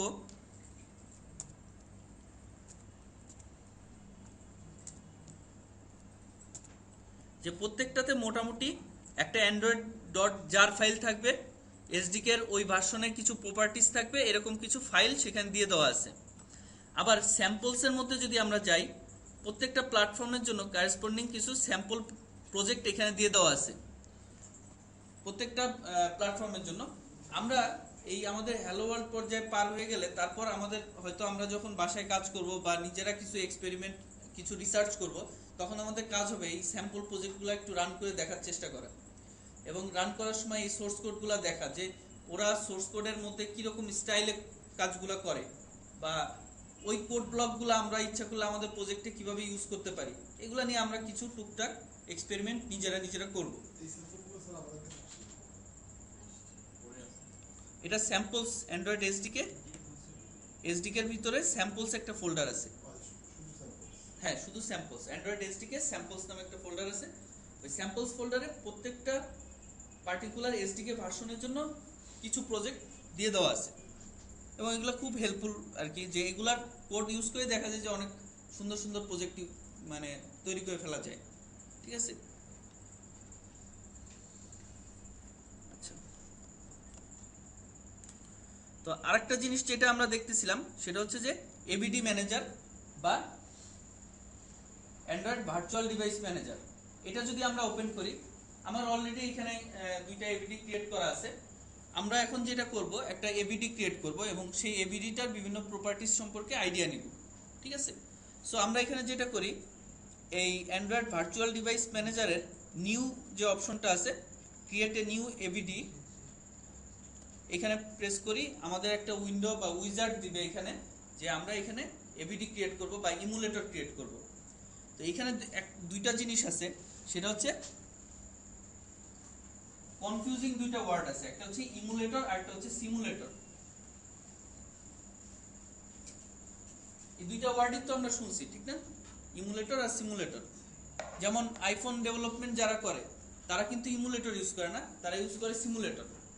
তো এই সিমুলেটর আর ইমুলেটর, এই দুইটার মধ্যে পার্থক্য কি কেউ বলতে পারবেন? দুইটাই আমাদের কাছে একই রকম মনে হয়, ঠিক আছে, কিন্তু এই দুইটার মধ্যে কিন্তু একটা বেসিক পার্থক্য আছে। আমাদের ডেভেলপমেন্টের জন্য এটা ইম্পর্টেন্ট না, বাট এটা জানা উচিত। সেটা হচ্ছে, ধরা যাক আমি কোনো একটা বাচ্চাকে বোঝানোর চেষ্টা করতেছি যে আগুনের মধ্যে হাত দিলে তোমার হাত পুড়ে যাবে, ঠিক আছে। তো এই জিনিসটা তাকে বোঝানোর সময় আমি একটা ফেক আগুন রাখছি যে এটা আগুন, এটার মধ্যে হাত দিয়ে আমি হাত সরাই নিচ্ছি যে এটা হিট, ঠিক আছে। এই জিনিসটা আমি বাচ্চাটাকে দেখাইলাম। তো এই যে এইভাবে তাকে আমি শেখানোর চেষ্টা করতেছি বা দেখানোর চেষ্টা করতেছি, এই জিনিসটা হচ্ছে সিমুলেশন। ঠিক আছে, যেখানে অরিজিনাল কোনো ইভেন্ট ঘটতেছে না। কিন্তু আমি যদি এরকম করতাম, অরিজিনাল আগুনের মধ্যে হাত দিয়ে হাত পুড়ায় আমি তাকে দেখাইতাম যে দেখো আমার হাত পুড়ে গেছে এবং আমার খুব ব্যথা পাচ্ছি, হ্যাঁ, তো এই যে অরিজিনালি আমি কাজটা করলাম, এই জিনিসটা হচ্ছে ইমুলেট করা। ঠিক আছে, সিমুলেশন হচ্ছে আপনাকে জাস্ট দেখানো একটা টোটাল ইমপ্রেশনটা দেখানো যে এইটা করলে এইটা হবে। সো অ্যান্ড্রয়েড এসডিকের এইখানে আমরা যেটা পাচ্ছি সেটা হচ্ছে ইমুলেটর। সো ইমুলেটরের যেটা করা হয়, অরিজিনাল ডিভাইসের ইমেজই এখানে রান করে। ঠিক আছে, অরিজিনাল ডিভাইসে যেই ওএস এর ইমেজ রান করবে সেটাই এখানে রান করে এবং সেই অনুযায়ী আপনাকে আউটপুটগুলো দেখাবে। কিন্তু সিমুলেটর যদি হইতো সেই ক্ষেত্রে অরিজিনাল ওএস বা যেটা ডিভাইসে দেওয়া থাকে সেটা রান করতো না, সেখানে হয়তো সামহাও আপনাকে একটা সিমুলেশন দেখানো হইতো যে তোমার প্রজেক্টটা যখন ডিভাইসে যাবে তখন এইভাবে রান করবে। ঠিক আছে, তো দুইটার ক্ষেত্রেই পিছনে কিভাবে কাজ হচ্ছে এটা আমাদের কাছে অ্যাপারেন্ট না, এটা আমাদের কাছে মানে আমরা জানি না কিভাবে কাজ করতেছে, কিন্তু দুইটা ক্ষেত্রে আমরা দেখতেছি সেম রকম আউটপুট। কিন্তু এক ক্ষেত্রে যেটা হচ্ছে যে অরিজিনালি ডিভাইসের মতো করে কাজ করতেছে, আর এক ক্ষেত্রে যেটা হচ্ছে যে না, অরিজিনাল ডিভাইসের মতো করে কাজ করতেছে না, মেকানিজমগুলো ওইখানে হচ্ছে সিমুলেট করা হচ্ছে, লাইক ওইখানে ফেক ভাবে দেখানো হচ্ছে। তো আমরা এখানে যে এভিডি ক্রিয়েট করব, এই এভিডিটা ক্রিয়েট করা হচ্ছে অনেকটা একটা ব্র্যান্ডেড ডিভাইস তৈরি করার মতো। যেমন আমরা যখন টেস্টিং করি, কোনো একটা অ্যাপ্লিকেশন মার্কেটে রিলিজ দেওয়ার আগে আমরা টেস্টিং করি, তখন আমাদের হয়তো দেখা যায় আমাদের অর্গানাইজেশনে 5 থেকে 6টা ডিভাইস আছে, এর বাইরে কোনো ডিভাইস নেই। এবং প্রায় দেখা যায় যে অ্যাপ্লিকেশন রিলিজ দেওয়ার পরে বিভিন্ন জন বাগ রিপোর্ট করে যে আমার ডিভাইসের মডেল এইটা, আমার ডিভাইসের ওএস ভার্সন এইটা, আমার ডিভাইসে অ্যাপ্লিকেশন চলতেছে না। তখন আমরা যেটা করি, ওই পার্টিকুলার ডিভাইসের মডেল ধরে আমরা তার টেক স্পেসিফিকেশনগুলো দেখি যে এটার হিপ সাইজ কত, মেমোরি হিপ সাইজ কত, এটার ক্যামেরার কত মেগাপিক্সেল, বা এটা এসডি কার্ডের সাইজ ইন জেনারেল লোয়েস্ট কত, এইসব জিনিসপত্রগুলা, প্লাস এটার ডিসপ্লে ডেনসিটিগুলো কত, ওই অনুযায়ী আমরা একটা এভিডি তৈরি করে তাতে টেস্ট করে দেখার চেষ্টা করি। ঠিক আছে, যদিও এই টেস্ট ফুল প্রুফ না, এই টেস্ট টোটালি যে আমি বলতে পারি যে এইভাবে আমি কনফিগারেশন সেম ডিভাইসের কনফিগারেশন তৈরি করে ইমুলেটরে চেক করলাম, এটা যে ডিভাইসে যে আবার ঠিক মতো কাজ করবে এটা কিন্তু বলা যায় না। মানে মোট কথা একটা অ্যাপ্লিকেশন শুধুমাত্র ইমুলেটরে টেস্ট করে আমি বলতে পারি না যে এটা সব ডিভাইসে চলবে। ঠিক আছে, রিয়েল ডিভাইসে টেস্টিং করা ছাড়া কোনো অ্যাপ্লিকেশন মার্কেটে আমরা দিতে পারি না। তো এখানে এই জিনিসটা ইম্পর্টেন্ট, কিন্তু অপরিহার্য না। ডেভেলপমেন্টের সময় একটা ডিভাইস থাকা ইম্পর্টেন্ট এবং আপনার অনেক ইস্যু নিয়ে আপনি কাজ করতে অনেক সুবিধা হবে। একটা সুবিধার মধ্যে এটা হচ্ছে যে ইমুলেটরগুলো যখন আমরা ক্রিয়েট করে এখানে লঞ্চ করব, দেখবো যে ইমুলেটরগুলো খুব স্লো। ঠিক আছে, ইমুলেটরগুলো খুব স্লো, কিন্তু ডিভাইস সরাসরি কানেক্ট করে যদি আমরা কাজ করি দেখবো যে ওইখানে অনেক ফাস্টার কাজ করতেছে। এবং ইমুলেটর এবং ডিভাইস দুই ক্ষেত্রেই আমরা দেখব যে আমরা কিন্তু ডিবাগিং করতে পারতেছি। ঠিক আছে, ডিভাইসের ক্ষেত্রে আমরা ইউএসবি ডিবাগিং এর থ্রুতে আমরা লাইন বাই লাইন ডিবাগ করে যাইতে পারতেছি, এইসব সুবিধা কিন্তু আছে। তো ফার্স্টে আমরা এখন যেটা করতেছিলাম, বেসিক্যালি একটা এভিডি ক্রিয়েট করতেছিলাম। তো আমরা এভিডির একটা নাম দিব, যেমন এখানে আমরা নাম দিচ্ছি মাই ফার্স্ট এভিডি। এবং আমার এভিডির প্ল্যাটফর্ম ভার্সন কি হবে সেটা আমরা এখান থেকে সিলেক্ট করে দেব। ঠিক আছে, তো ফার্স্ট আমরা এখানে এভিডির প্ল্যাটফর্ম ভার্সন সিলেক্ট করতেছি অ্যান্ড্রয়েড 2.3.3। একটা কোশ্চেন হতে পারে যে 2.3.3 কেন ক্রিয়েট করতেছি। ঠিক আছে, যে কোনোটাই দিয়ে আমরা ক্রিয়েট করতে পারি বেসিক্যালি।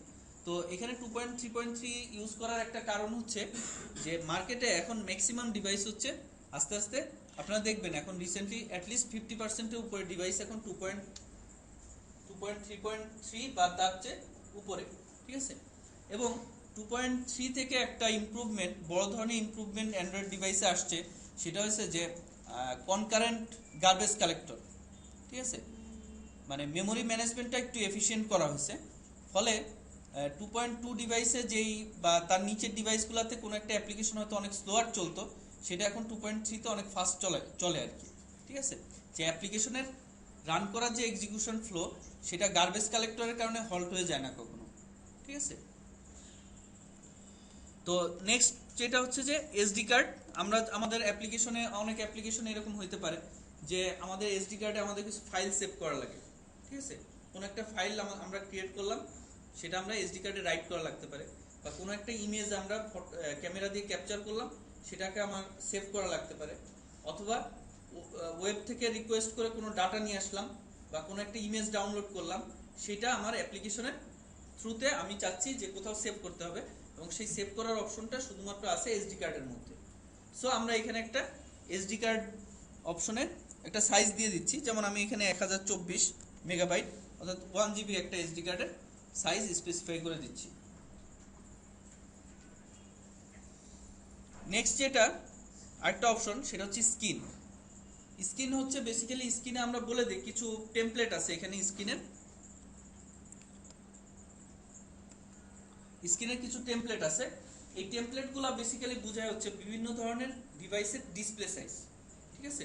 যেমন প্রথম যেটা আছে সেটা হচ্ছে WVGA ডিভাইস, যেটা বাই ডিফল্ট বলে দিছে এটার স্ক্রিন সাইজ হচ্ছে WVGA এর স্ক্রিন সাইজ হচ্ছে 480 ইনটু 800, অর্থাৎ উইডথ হচ্ছে 480, হাইট হচ্ছে 800, ঠিক আছে? তো ম্যাক্সিমাম ডিভাইসগুলা এখন মার্কেটে দেখা যায় যে এই সাইজেরই হয় আর কি। তারপরে আছে HVGA। HVGA এর ক্ষেত্রে HVGA হচ্ছে মিডিয়াম ডিভাইসগুলা, যেগুলোর সাইজ হচ্ছে 320 ইনটু 480, ঠিক আছে?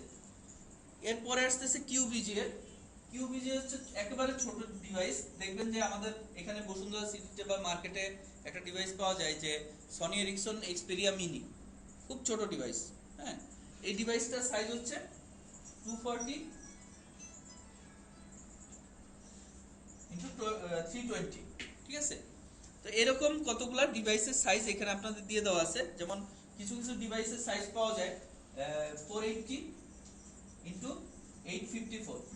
বিশেষ করে গুগলের নেক্সাস যে ডিভাইসগুলা, নেক্সাস এস বা এই ধরনের ডিভাইসগুলা, তারপরে এই স্যামসাং গ্যালাক্সি এস বা এই ধরনের ডিভাইসগুলা দেখা যায় যে বেশিরভাগই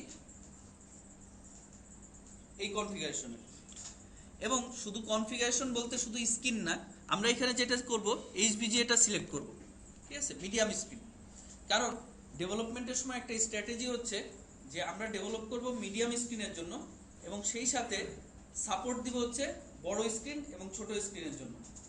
যখন ডেভেলপমেন্ট করব, ডেভেলপমেন্ট টাইমে আমরা ম্যাক্সিমাম টেস্টিং করব হচ্ছে এই মিডিয়াম ডিভাইসগুলোর জন্য, ঠিক আছে? এরপরে দেখেন আমাদের কিছু প্রপার্টি আছে, যেমন হচ্ছে অ্যাবস্ট্রাক্টেড এলসিডি ডেনসিটি, অর্থাৎ এলসিডি ডিসপ্লেতে যে ডেনসিটি আছে, ডিসপ্লে ডেনসিটি সাধারণত কিভাবে মেজার করা হয়?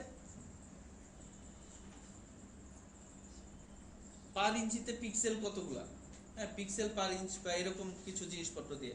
যত বেশি পিক্সেল হবে তত ডেনসিটি তত বেশি, এবং তার ফলে কি ডিসপ্লে তত স্মুথ বা কোয়ালিটি আমরা দেখতে পাবো, ঠিক আছে? এরপরে আরেকটা জিনিস, ম্যাক্স ভিএম অ্যাপ্লিকেশন হিপ। এটা খুব ইম্পর্টেন্ট একটা জিনিস, যেটা এখানে দেখাচ্ছে হচ্ছে 24 মেগাবাইট। 24 দেওয়া আছে, 24 মানে হচ্ছে 24 মেগাবাইট, অর্থাৎ প্রতিটা অ্যাপ্লিকেশন যত মেমোরি ইউজ করতে পারবে তার হাইয়েস্ট লিমিট হচ্ছে 24 মেগাবাইট, ঠিক আছে?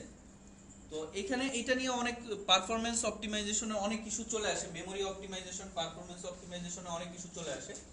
সেটা হচ্ছে যে আমরা যখন একটা কোড এক্সিকিউট করতেছি বা প্রচুর ভেরিয়েবল, ক্লাসের ইনস্ট্যান্স এগুলো তৈরি করতেছি, তখন কিন্তু সেগুলা যে অনেক জায়গা নিচ্ছে তা না। কিন্তু যখন বেশিরভাগ সমস্যা হচ্ছে যেহেতু ডিভাইসগুলা ডিসপ্লে অনেক সুন্দর, আমরা চেষ্টা করি ওখানে অনেক ধরনের ইমেজ ইউজ করার, অনেক ব্যাকগ্রাউন্ড ইউজ করার, বাটনগুলোতে ইমেজ ইউজ করার, এরকম অনেক কিছু ইউজ করি। বা একটা লিস্টের মধ্যে আমরা প্রচুর ইমেজ দেখাচ্ছি, গ্যালারি থেকে প্রচুর ইমেজ নিয়ে এসে লোড করতেছি, এরকম প্রচুর অ্যাপ্লিকেশন কিন্তু কাজ করা হয়। তো ইমেজ বেশি ইউজ করতে যায় প্রত্যেকটা ইমেজ কিন্তু পিএনজি হোক, জেপিজি হোক, যাই হোক, সেটা ডিসপ্লে করার সময় বিটম্যাপে কনভার্ট হয়, ঠিক না? এবং বিটম্যাপে কনভার্ট হওয়ার পর ইমেজটা কি করা হয়? জিপিইউতে রাইট করা হয়। জিপিইউটা কি?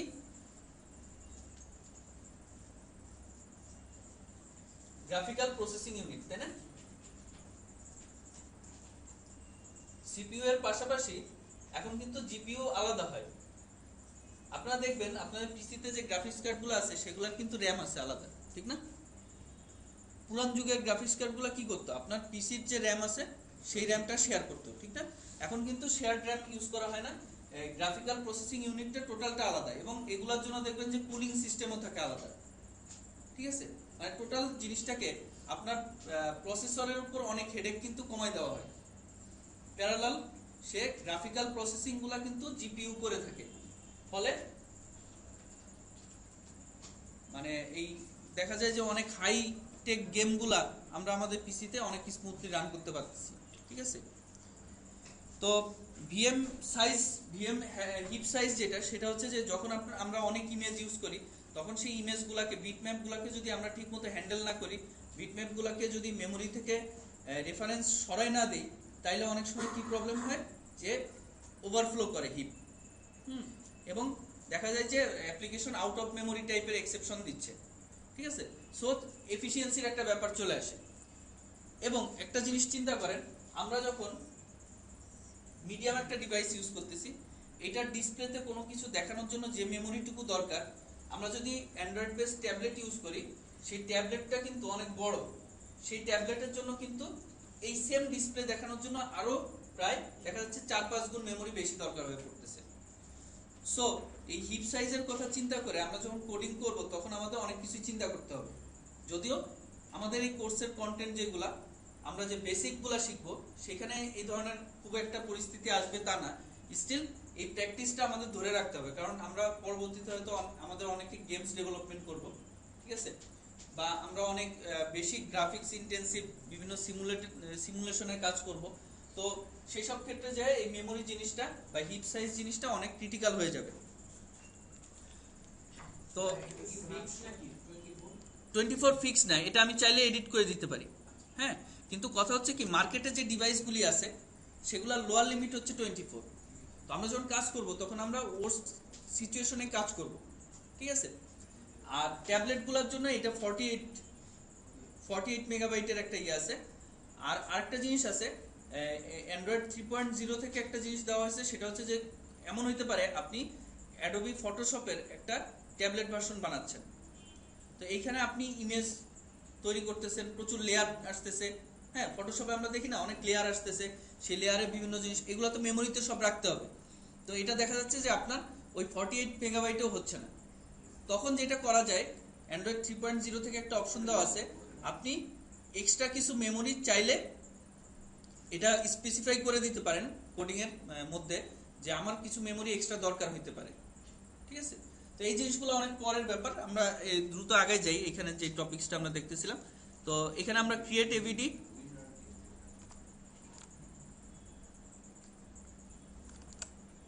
হ্যাঁ, ক্রিয়েট এভিডি অপশনে আমরা এখানে ক্লিক করি।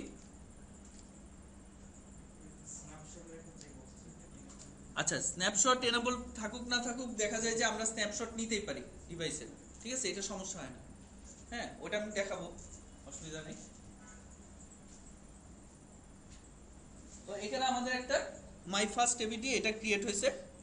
তো এখন এখানে দেখবেন যে অনেকগুলো অপশন আছে, যেমন আপনি চাইলে এই কনফিগারেশনটা এডিট করতে পারেন, হ্যাঁ। এখানে আপনার মনে হলো যে এসডি কার্ডের সাইজ আমি বাড়াই দিই, বা আমি এই ভিএম সাইজ, ভিএম এর হিপ সাইজ কিছু কমাই দিই, বা আরো কমাই দিয়ে আমি এক্সপেরিমেন্ট করি আমার অ্যাপ্লিকেশনের উপর, এই ধরনের এডিটিং গুলো আমরা এখান থেকে করতে পারবো।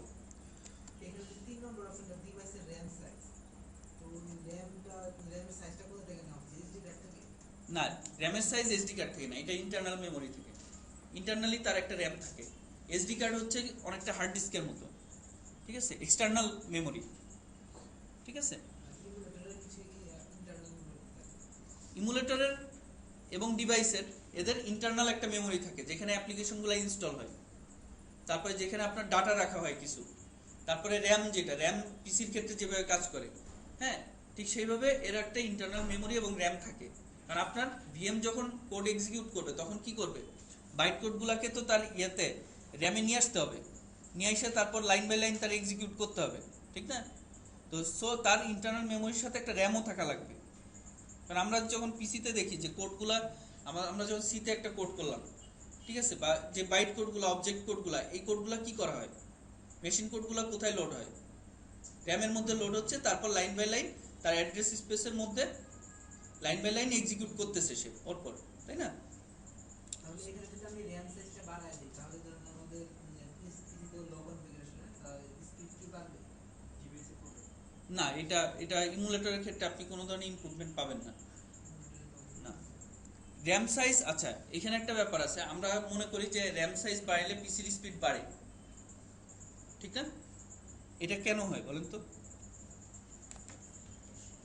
আমরা বলি যে আমার এখন 2 জিবি র্যাম আছে, আমার এখন 4 জিবি র্যাম হলে আমার স্পিড বেড়ে যাবে পিসির। এটা কেন হয় চিন্তা করছেন? আমাদের ওই যে র্যাম হাঙ্গরি যে সব অ্যাপ্লিকেশনগুলো আছে ওগুলো যখন র্যামটা ওভারফ্লো করে তখন ভার্চুয়াল মেমোরিতে Right. করে। আমাদের বেশিরভাগ অ্যাপ্লিকেশনগুলো এখন প্রচুর মেমোরি কনজিউম করে। সো সে যদি র্যামে জায়গা না পায় তখন সে কি করে, কিছু কিছু ডাটা সে ন্যাচারালি হার্ড ডিস্কের কোন ভার্চুয়াল মেমোরিতে সে রাইট করবে, ঠিক আছে? এখানে রিড রাইটের অপারেশন আসতেছে, ক্যাশিং এর ব্যাপার স্যাপার চলে আসতেছে।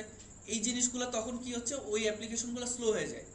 প্লাস আমরা একটা অ্যাপ্লিকেশন এট এ টাইম ইউজ করি না, আমরা একই সময় দেখা যায় ভিজুয়াল স্টুডিও ওপেন করে রাখছি, ফটোশপ ওপেন করে রাখছি, তারপরে ইক্লিপস ওপেন করে রাখছি, ব্রাউজার যতগুলো আমরা ক্রোমের যতগুলো আমরা খুলতেছি ততগুলা প্রসেস ক্রিয়েট হচ্ছে, ঠিক না? তো প্রত্যেকেই তো মেমোরি ইউজ করতেছে। তো দেখা যাচ্ছে যে মেমোরি ইউজ করার সময় সবাই র্যামটাকে অ্যাক্সেস করতেছে, এখন আবার র্যামের জায়গা পাচ্ছে না, তখন ওই ভার্চুয়াল মেমোরিতে চলে যাচ্ছে, ঠিক আছে? তো ওইখানে ওভারহেডগুলো আসতেছে, তো টোটাল জিনিসটা স্লো হয়ে যাচ্ছে। তো জায়গা বেশি হলে কি আপনি বেশি অ্যাপ্লিকেশন এট এ টাইম রান করতে পারতেছেন, বা মেমোরি হাঙ্গরি অ্যাপ্লিকেশন যেগুলো আছে সেগুলো আরো স্মুথলি রান করতে পারতেছে, ঠিক আছে? এইটা প্লাস স্পিড কিছু কিছু ক্ষেত্রে বাড়তে পারে, যেমন এই যে আমাদের বাস স্পিড যেটা র্যামের, ঠিক না? আমরা যখন DDR2 এর বদলে DDR3 ইউজ করলে বেশি স্পিড পাবোই, কারণ ওখানে রিড রাইটের ইয়াটা অনেক ফাস্টার হবে, ঠিক আছে? তো এখানে আমরা যেটা এবিডি ক্রিয়েট করলাম, এটাকে আমরা এখানে স্টার্ট করার পরে এখানে কিছু অপশন আছে, যেমন হচ্ছে যে ওয়াইপ ইউজার ডাটা। এই অপশনটা হচ্ছে, ধরা যাক আপনি এই এবিডিটা একবার একটা অ্যাপ্লিকেশন রান করছেন, বেসিক্যালি এই অপশনগুলো নিয়ে পরে আবার কথা হবে, তবু আমি বলে রাখি। তো ওই অ্যাপ্লিকেশনে কিছু ডাটা রয়ে গেছে না এবিডির মধ্যে, সেটা কিন্তু সেভ করে রাখে, এবিডির টোটাল ইমেজটা সেভ করা থাকে। আর আপনি চাচ্ছেন ওই প্রিভিয়াস ডাটাগুলো ওয়াইপ আউট করে আবার রান করতে, তখন এই ওয়াইপ ইউজার ডাটা ইউজ করে প্রিভিয়াস ডাটাগুলো মুছে তারপরে লঞ্চ করা হয়। তো আমরা এবিডিটা লঞ্চ করি,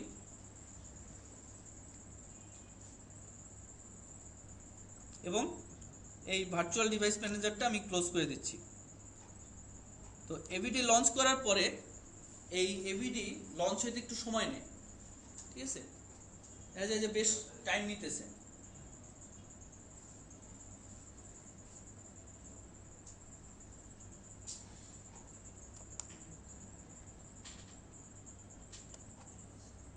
তো আমরা আরেকটা জিনিস বলতেছিলাম, পার্সপেক্টিভের কথা, ঠিক আছে?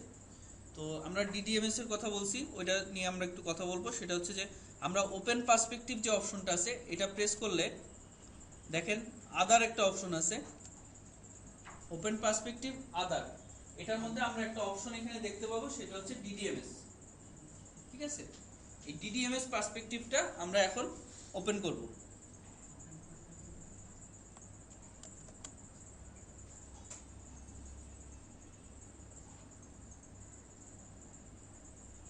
ডিডিএমএস পার্সপেক্টিভ ওপেন করার সাথে সাথে আমরা দেখতেছি যে আমাদের যে আগের উইন্ডোটা ছিল সেটা রিপ্লেস করে এখানে আরো কিছু জিনিসপত্র দেখাচ্ছে, ঠিক না? তো এই জিনিসগুলো সম্পর্কে আমাদের সবার খুব আইডিয়া নিতে হবে ভালো করে। যেমন এখানে কিছু কিছু জিনিসপত্র টুলস যেগুলো ইন্টিগ্রেটেড হয়ে গেছে, অ্যান্ড্রয়েড এসডিকে টুলস, সেগুলো সম্পর্কে আমরা একটু আইডিয়া নিব। যেমন আমরা দেখতেছি সাইডের ডিভাইসেস নামে একটা ট্যাব আছে। এই ডিভাইসেস ট্যাবের মধ্যে আপনারা যে ইমুলেটরটা এইমাত্র লঞ্চ করছেন সেটাকে দেখাচ্ছে কিন্তু, তাই না? এবং সেখানে যে বিভিন্ন প্রসেস লঞ্চ হচ্ছে, এখানে আমরা যদি একটু এটা এক্সপ্যান্ড করি, একটু এক্সপ্যান্ড করলে আমরা দেখব যে আস্তে আস্তে বিভিন্ন প্রসেস লঞ্চ হচ্ছে, এবং আমাদের ইমুলেটরটা কিন্তু এখনো পুরোপুরি ফোনের অপশনগুলো শো করতেছে না। তো তো এখানে এই প্রসেসগুলো যখন লঞ্চ হচ্ছে সেই একই সাথে আমাদের এখানে লক ক্যাট বলে একটা উইন্ডো আছে। এই লক ক্যাট উইন্ডোতে দেখাচ্ছে যে এই ইনিশিয়াল লোডিং এর সময় সে কি কি কাজ করতেছে সেগুলোর লগ।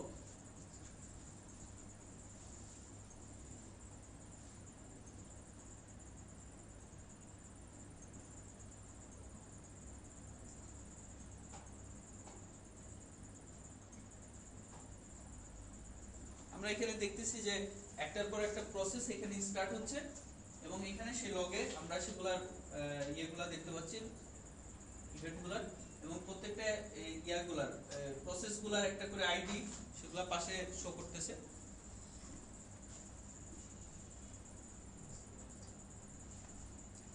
সাথে সাথে আমরা এখানে নিচে আরেকটা টুল দেখতেছি, সেটা হচ্ছে ইমুলেটর কন্ট্রোল। এটাকে আমরা একটু এক্সপ্যান্ড করি। ইমুলেটর কন্ট্রোলের মধ্যেও বিভিন্ন জিনিস আছে, যেমন ইমুলেটর বা এবিডির বিভিন্ন অপশন এখানে কন্ট্রোল করা যায়। যেমন আপনি চাচ্ছেন আপনার অ্যাপ্লিকেশনের, আপনার একটা অ্যাপ্লিকেশন আছে, একটা গেমস আছে, এই গেমসের মধ্যে আপনি সাপোজ যখন রান করতেছে আপনি চেক করতে যাচ্ছেন যে গেমস খেলার সময় যদি একটা কল আসে, হ্যাঁ, তাহলে কি হবে, ঠিক আছে। ন্যাচারালি আপনি চাবেন গেমস খেলতেছেন, তখন যদি একটা কল আসে গেমটা পজ হয়ে যাবে, ঠিক না। গেমটা যদি তখনও আপনি কথা বলতেছেন তখনও যদি চলতে থাকে তাহলে কিন্তু ওইদিকে গেম ওভার হয়ে যাচ্ছে, আপনি এটা চান না। তো সেই ধরনের টেস্টিং এর জন্য দেখা যায় যে এই ইমুলেটরে কল বা এসএমএস পাঠানোর জন্য ইমুলেটর কন্ট্রোলে একটা অপশন দিয়ে দেওয়া আছে, ওই টেস্টিংগুলো আমরা যাতে করতে পারি। সো আমাদের ইমুলেটরটা এখানে লঞ্চ হয়ে গেছে। সো আমরা চাচ্ছি এই ইমুলেটরে আমি একটা কল প্লেস করব, ঠিক আছে। তো কল করার জন্য আমি কি করলাম, এখানে আমি যেই নাম্বার থেকে কল করতে যাচ্ছি সেই নাম্বারটা আমি লিখলাম, সাপোজ 5556 লিখে এখানে ভয়েস অপশন দিয়ে আমি কল বাটন প্রেস করলাম। প্রেস করার সাথে সাথে আমি দেখতেছি ইমুলেটরে ইনকামিং কল আসছে, একটা এরকম একটা উইন্ডো দেখাচ্ছে, ঠিক আছে।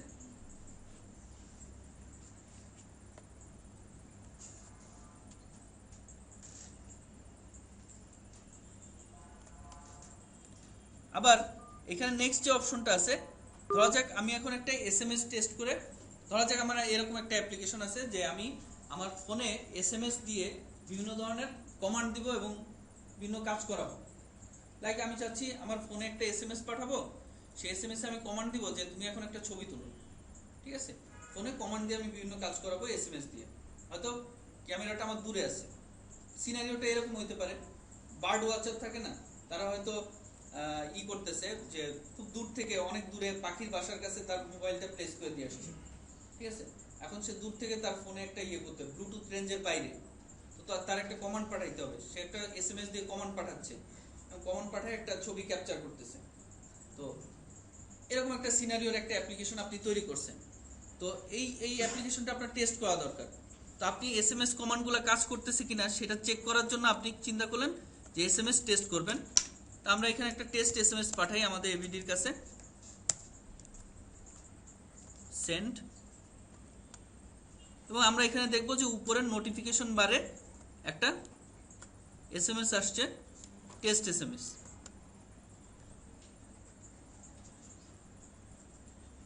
সো এই ধরনের কিছু কাজ। নেক্সট যেটা আরেকটা অপশন আছে এখানে, যেমন হচ্ছে যে আমরা যখন ডিভাইস ইউজ করে ডিভাইসের জিপিএস ইউজ করে লোকেশন রিট্রিভ করার চেষ্টা করতেছি, তখন কি আমাদের অরিজিনাল ডিভাইস সে স্যাটেলাইটের সাথে কমিউনিকেট করে লোকেশনগুলো পাচ্ছে, কিন্তু আমাদের ইমুলেটর কিভাবে সেটা পাবে, তাই না। আমাদের ইমুলেটরকে সেক্ষেত্রে আমাদের মক লোকেশন দিয়ে দিতে হবে। তো সেই মক লোকেশন দেওয়ার জন্য লোকেশন কন্ট্রোল বলে একটা অপশন আছে ইমুলেটর কন্ট্রোলের মধ্যে, ঠিক আছে। সেইখানে আমরা ল্যাটিটিউড লঙ্গিটিউডটা দিয়ে সেন্ড করে দিতে পারি, এবং সেন্ড করে দিলে আমাদের ইমুলেটরের একটা মক বা একটা ফেক লোকেশন সেটা সেট হয়ে যাবে, ঠিক আছে। এই হচ্ছে মোটামুটি ইমুলেটর কন্ট্রোল, ডিভাইসেস, লকক্যাট। এছাড়া আছে ফাইল এক্সপ্লোরার। ফাইল এক্সপ্লোরারের মধ্যে আমাদের ডিভাইসে যেসব ফাইল আছে এগুলাকে আমরা এক্সপ্লোর করে দেখতে পারি। তো এক্সপ্লোরারে ফার্স্ট আমরা যেটা দেখব, যেমন ডেটার মধ্যে ডেটা আসলে ইন্টারনাল মেমোরিতে থাকে। ডেটার মধ্যে থাকে যে কি কি অ্যাপ্লিকেশন এখানে ইনস্টল করা আছে, ইনস্টল অ্যাপ্লিকেশনগুলোর বিভিন্ন প্যাকেজ নেম টেম এগুলো থাকে। ইনস্টল অ্যাপ্লিকেশনগুলোতে যদি কোনো ডেটাবেস থাকে সেই ডেটাবেসগুলোও থাকে এই ডাটা ফোল্ডারের মধ্যে। তারপরে যেটা থাকে এমএনটি হচ্ছে এসডি কার্ডের মানে মাউন্টেড, এসডি কার্ড কি মাউন্ট করা হয়। তো এই এমএনটির মধ্যে যেটা থাকে এসডি কার্ড অপশনটা এমএনটির মধ্যে থাকে এবং এসডি কার্ডের ফাইলগুলো আমরা এখান থেকে চেক করতে পারি। যে ধরা যাক আপনি অ্যাপ্লিকেশনে কি করছেন, যে অ্যাপ্লিকেশন থেকে এসডি কার্ডে কোনো ফাইল রাইট করছেন, তো সেটা ঠিকমতো রাইট হয়েছে কিনা সেটা আমরা ফাইল এক্সপ্লোরারের মধ্যে এই এসডি কার্ডে ঢুকে দেখতে পারবো যে ফাইলটা ঠিকমতো রাইট হয়েছে কিনা, ঠিক আছে। অথবা আপনি চাচ্ছেন আপনার ইমুলেটরে কোনো ফাইল পুশ করতে, তো এই ফাইল পুশ পুল এই অপশনগুলো এখানে দিয়ে দেওয়া আছে। যেমন push A file অনটু the device, আপনি চাচ্ছেন আপনার এসডি কার্ডে একটা ফাইল কপি করে দিতে ডেস্কটপ থেকে, সেক্ষেত্রে আপনি পুশ করতে পারবেন এখানে ফাইল। যেমন আমরা এখানে এই টেক্সট ফাইলটা যদি আমরা এসডি কার্ডে পুশ করতে চাই,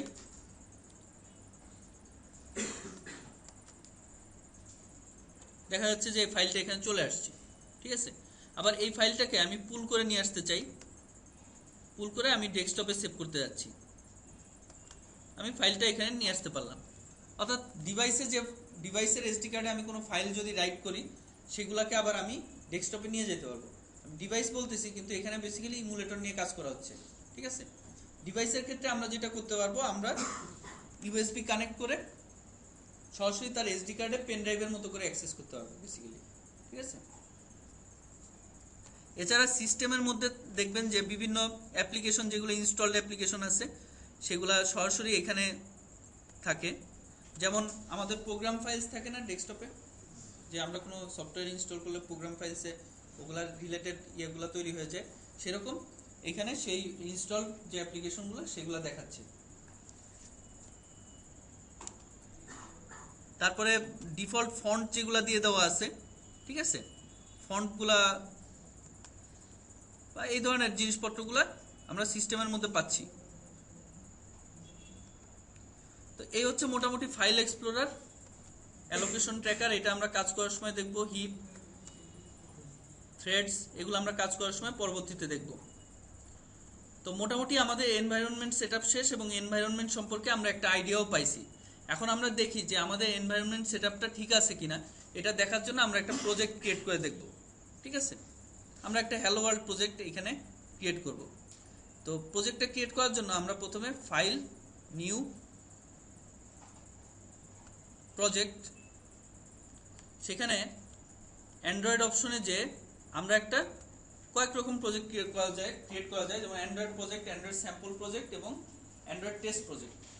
তো অ্যান্ড্রয়েড প্রজেক্ট আর টেস্ট প্রজেক্ট হচ্ছে যে আমরা অনেক সময় যে কোনো কাজ করার সময় কি করি, আমরা ইউনিট টেস্ট বা টেস্টিং এর ইয়েগুলা টেস্ট কেসগুলা লেখার জন্য আমরা একটা প্রজেক্ট রাখি।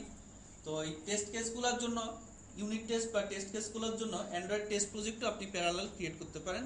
এই প্রজেক্টটা হবে সিমিলার, সেপারেট, বাট যে প্রজেক্টটা আপনি ক্রিয়েট করবেন তার সাথে সেপারেট টেস্ট প্রজেক্ট একটা ক্রিয়েট হবে, কিন্তু ওই টেস্ট প্রজেক্ট থেকে আপনি আপনার প্রজেক্টের মেথডগুলোকে অ্যাক্সেস করতে পারবেন, ঠিক আছে।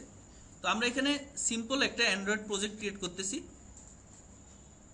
প্রথমে আমরা এখানে প্রজেক্টের নামটা দিব, ধরা যাক আমরা এখানে নাম দিচ্ছি হ্যালো ওয়ার্ল্ড, বা আমরা এটার নাম দিই হ্যালো অ্যান্ড্রয়েড।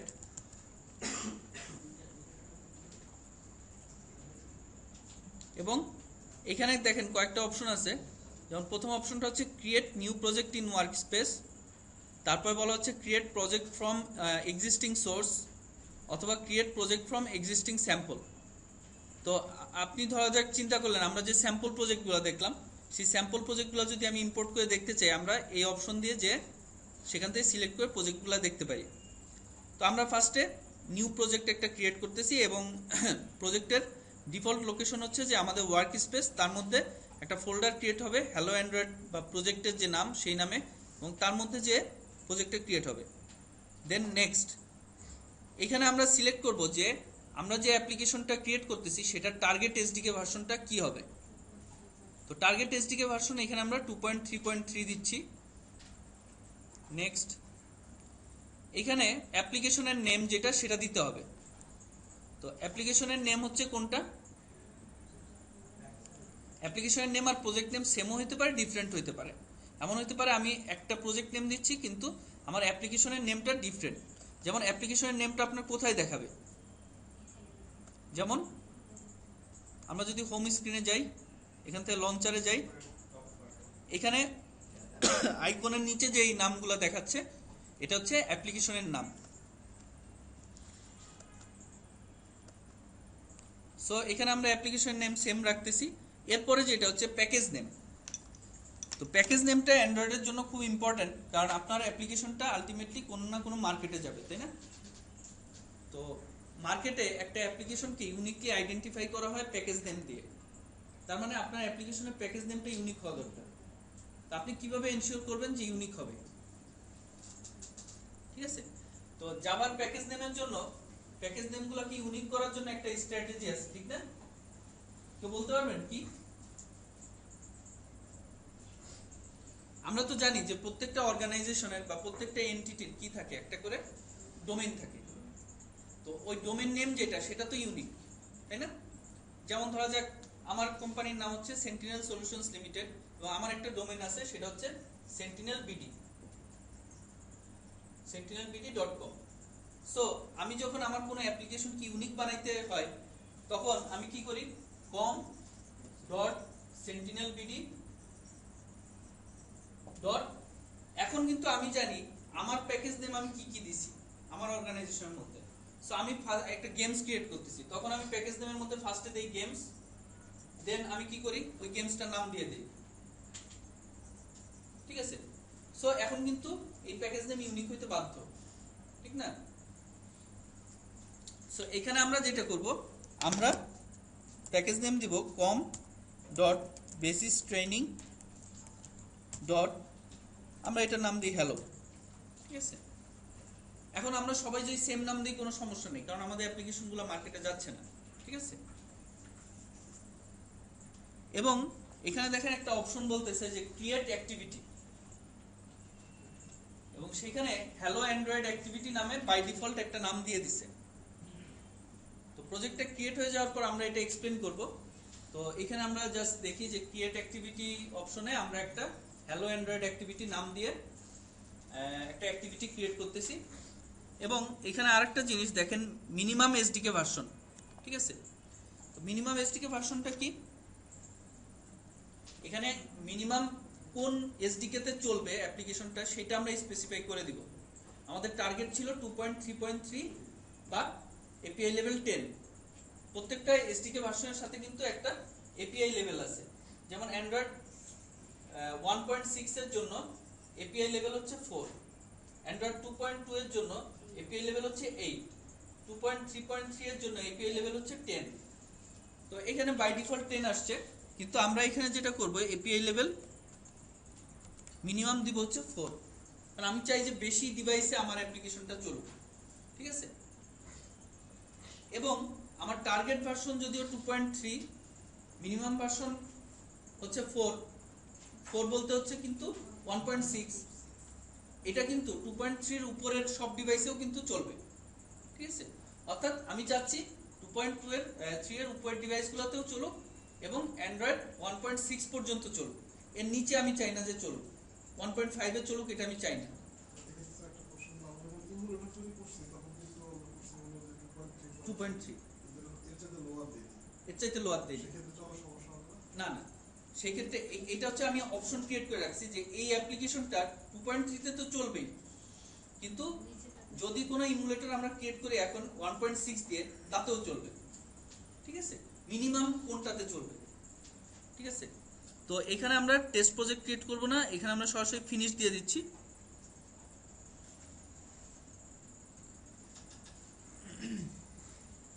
সো এখানে আমাদের একটা প্রজেক্ট ক্রিয়েট হয়ে গেল হ্যালো অ্যান্ড্রয়েড নামে।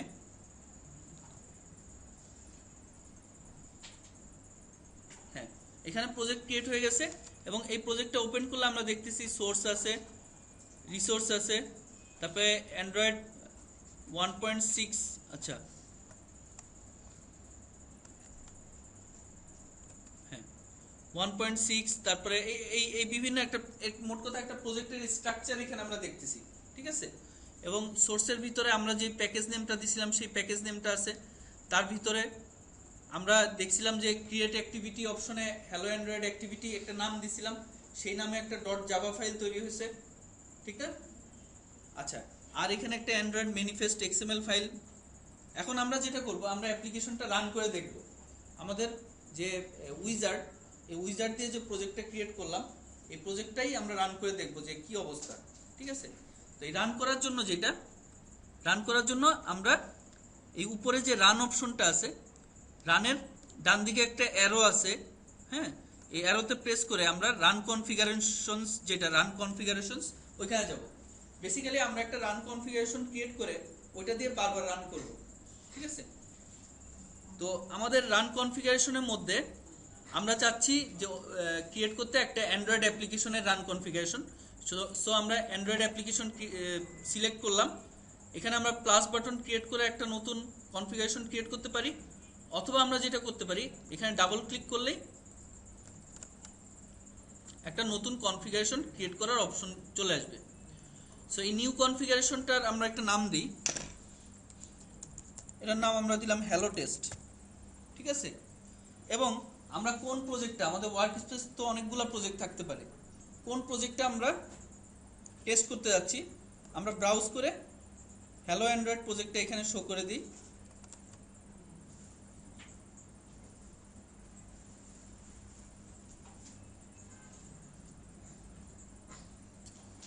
তার নিচে আমরা দেখতেছি তিনটা অপশন আছে, লঞ্চ ডিফল্ট অ্যাক্টিভিটি, তারপর হচ্ছে লঞ্চ, তার পাশে একটা ড্রপ ডাউন বক্স, একটা হচ্ছে ডু নাথিং।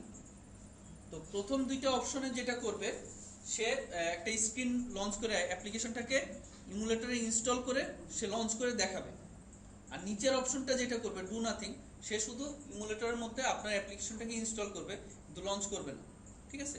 তো আমরা এখানে লঞ্চ ডিফল্ট অ্যাক্টিভিটি দিয়ে টার্গেট, যেটা টার্গেটে আমরা আপাতত ম্যানুয়াল সিলেক্ট করি। ম্যানুয়াল সিলেক্ট করার সুবিধা হচ্ছে যে এবিডিটা অলরেডি রানিং, সেই এবিডিতেই সে ইনস্টল করবে। ফলে ওই যে এবিডিটা লঞ্চ হওয়ার সময় যে একটা সময় নিচ্ছিল, ওইটার মধ্যে আমরা যাচ্ছি না, হ্যাঁ, একটা রানিং এবিডির মধ্যে আমরা অ্যাপ্লিকেশনটা রান করব, সো ফাস্টার রান করবে। অটোমেটিকে হলে যেটা হয়তো, আচ্ছা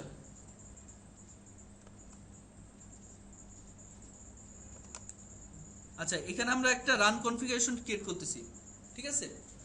তো এই রান কনফিগারেশনটা ক্রিয়েট করার সময় কনফিগারেশনটার একটা নাম আমরা দিছি। আমরা এখান থেকে ব্রাউজ করে প্রজেক্ট সিলেক্ট করে দিছি যে কোন প্রজেক্টটা আমরা রান করব। দেন এখানে লঞ্চের অ্যাকশনের তিনটা অপশন আছে। আচ্ছা আচ্ছা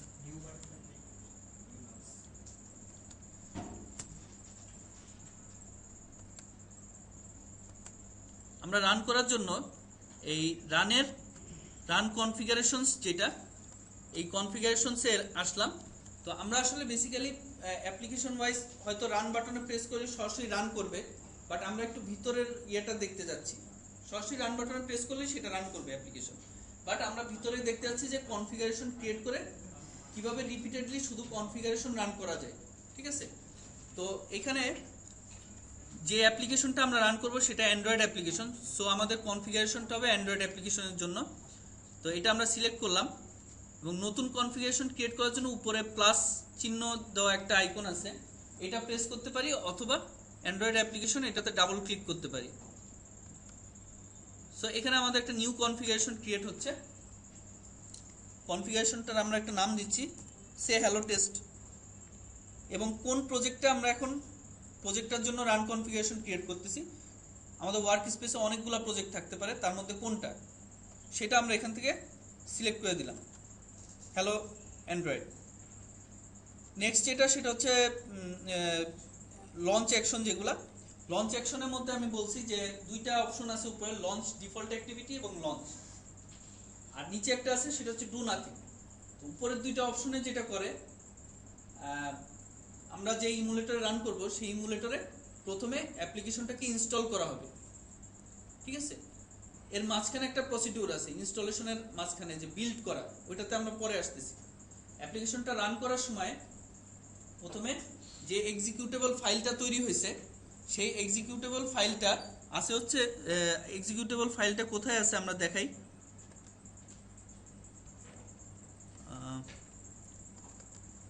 এখানে আমাদের যে ওয়ার্ক স্পেসের মধ্যে হ্যালো অ্যান্ড্রয়েড প্রজেক্টে বিন নামে একটা ফোল্ডার আছে। এই বিন ফোল্ডারে আমরা দেখতেছি যে ক্লাস ফাইলগুলো এখানে কম্পাইলড অবস্থায় আছে, এবং আমরা যখন রান করার পরে এই বিনের মধ্যে একটা এপিকে ফাইল তৈরি হবে, এক্সিকিউটেবল ফাইল। তো ওই এপিকে ফাইলটা প্রথমে আমরা যখন রান করব ইমুলেটরে ইনস্টল হবে। যদি উপরের দুইটা অপশন আমরা দেই, যে দুইটা অপশন হচ্ছে লঞ্চ ডিফল্ট অ্যাক্টিভিটি এবং লঞ্চ, সেক্ষেত্রে সে ইনস্টল করার পর অ্যাপ্লিকেশনটা লঞ্চ করে দিবে। আর ডু নাথিং দেওয়া থাকলে সে শুধু ইনস্টল করে রেখে দিবে। তো আমরা ফার্স্টে লঞ্চ ডিফল্ট অ্যাক্টিভিটি দিচ্ছি, আর টার্গেটের মধ্যে আমরা এখানে ম্যানুয়াল সিলেক্ট করতেছি। আমরা পরে দেখব যে অটোমেটিকটা কি কাজ করে এবং ম্যানুয়ালটা কি কাজ করে। ম্যানুয়াল সিলেক্ট করে আমরা এখানে অ্যাপ্লাই দিচ্ছি, অ্যাপ্লাই এবং রান। এখানে আমাদের যখন ম্যানুয়ালে দিছি আমাদের হয়তো 2-3টা ইমুলেটর এট এ টাইম চালু থাকতে পারে। সো আমরা এখান থেকে সিলেক্ট করতে পারবো যে কোন ইমুলেটরে আমরা রান করব। তো আমরা এখানে যেহেতু একটাই চালু আছে এটা সিলেক্ট করি এবং সিলেক্ট করে ওকে প্রেস করি। প্রেস করার সাথে আমরা দেখব ডিডিএমএস পার্সপেক্টিভে যে লকক্যাট ওপেন করলে যে এখানে কিছু কাজকর্ম হচ্ছে,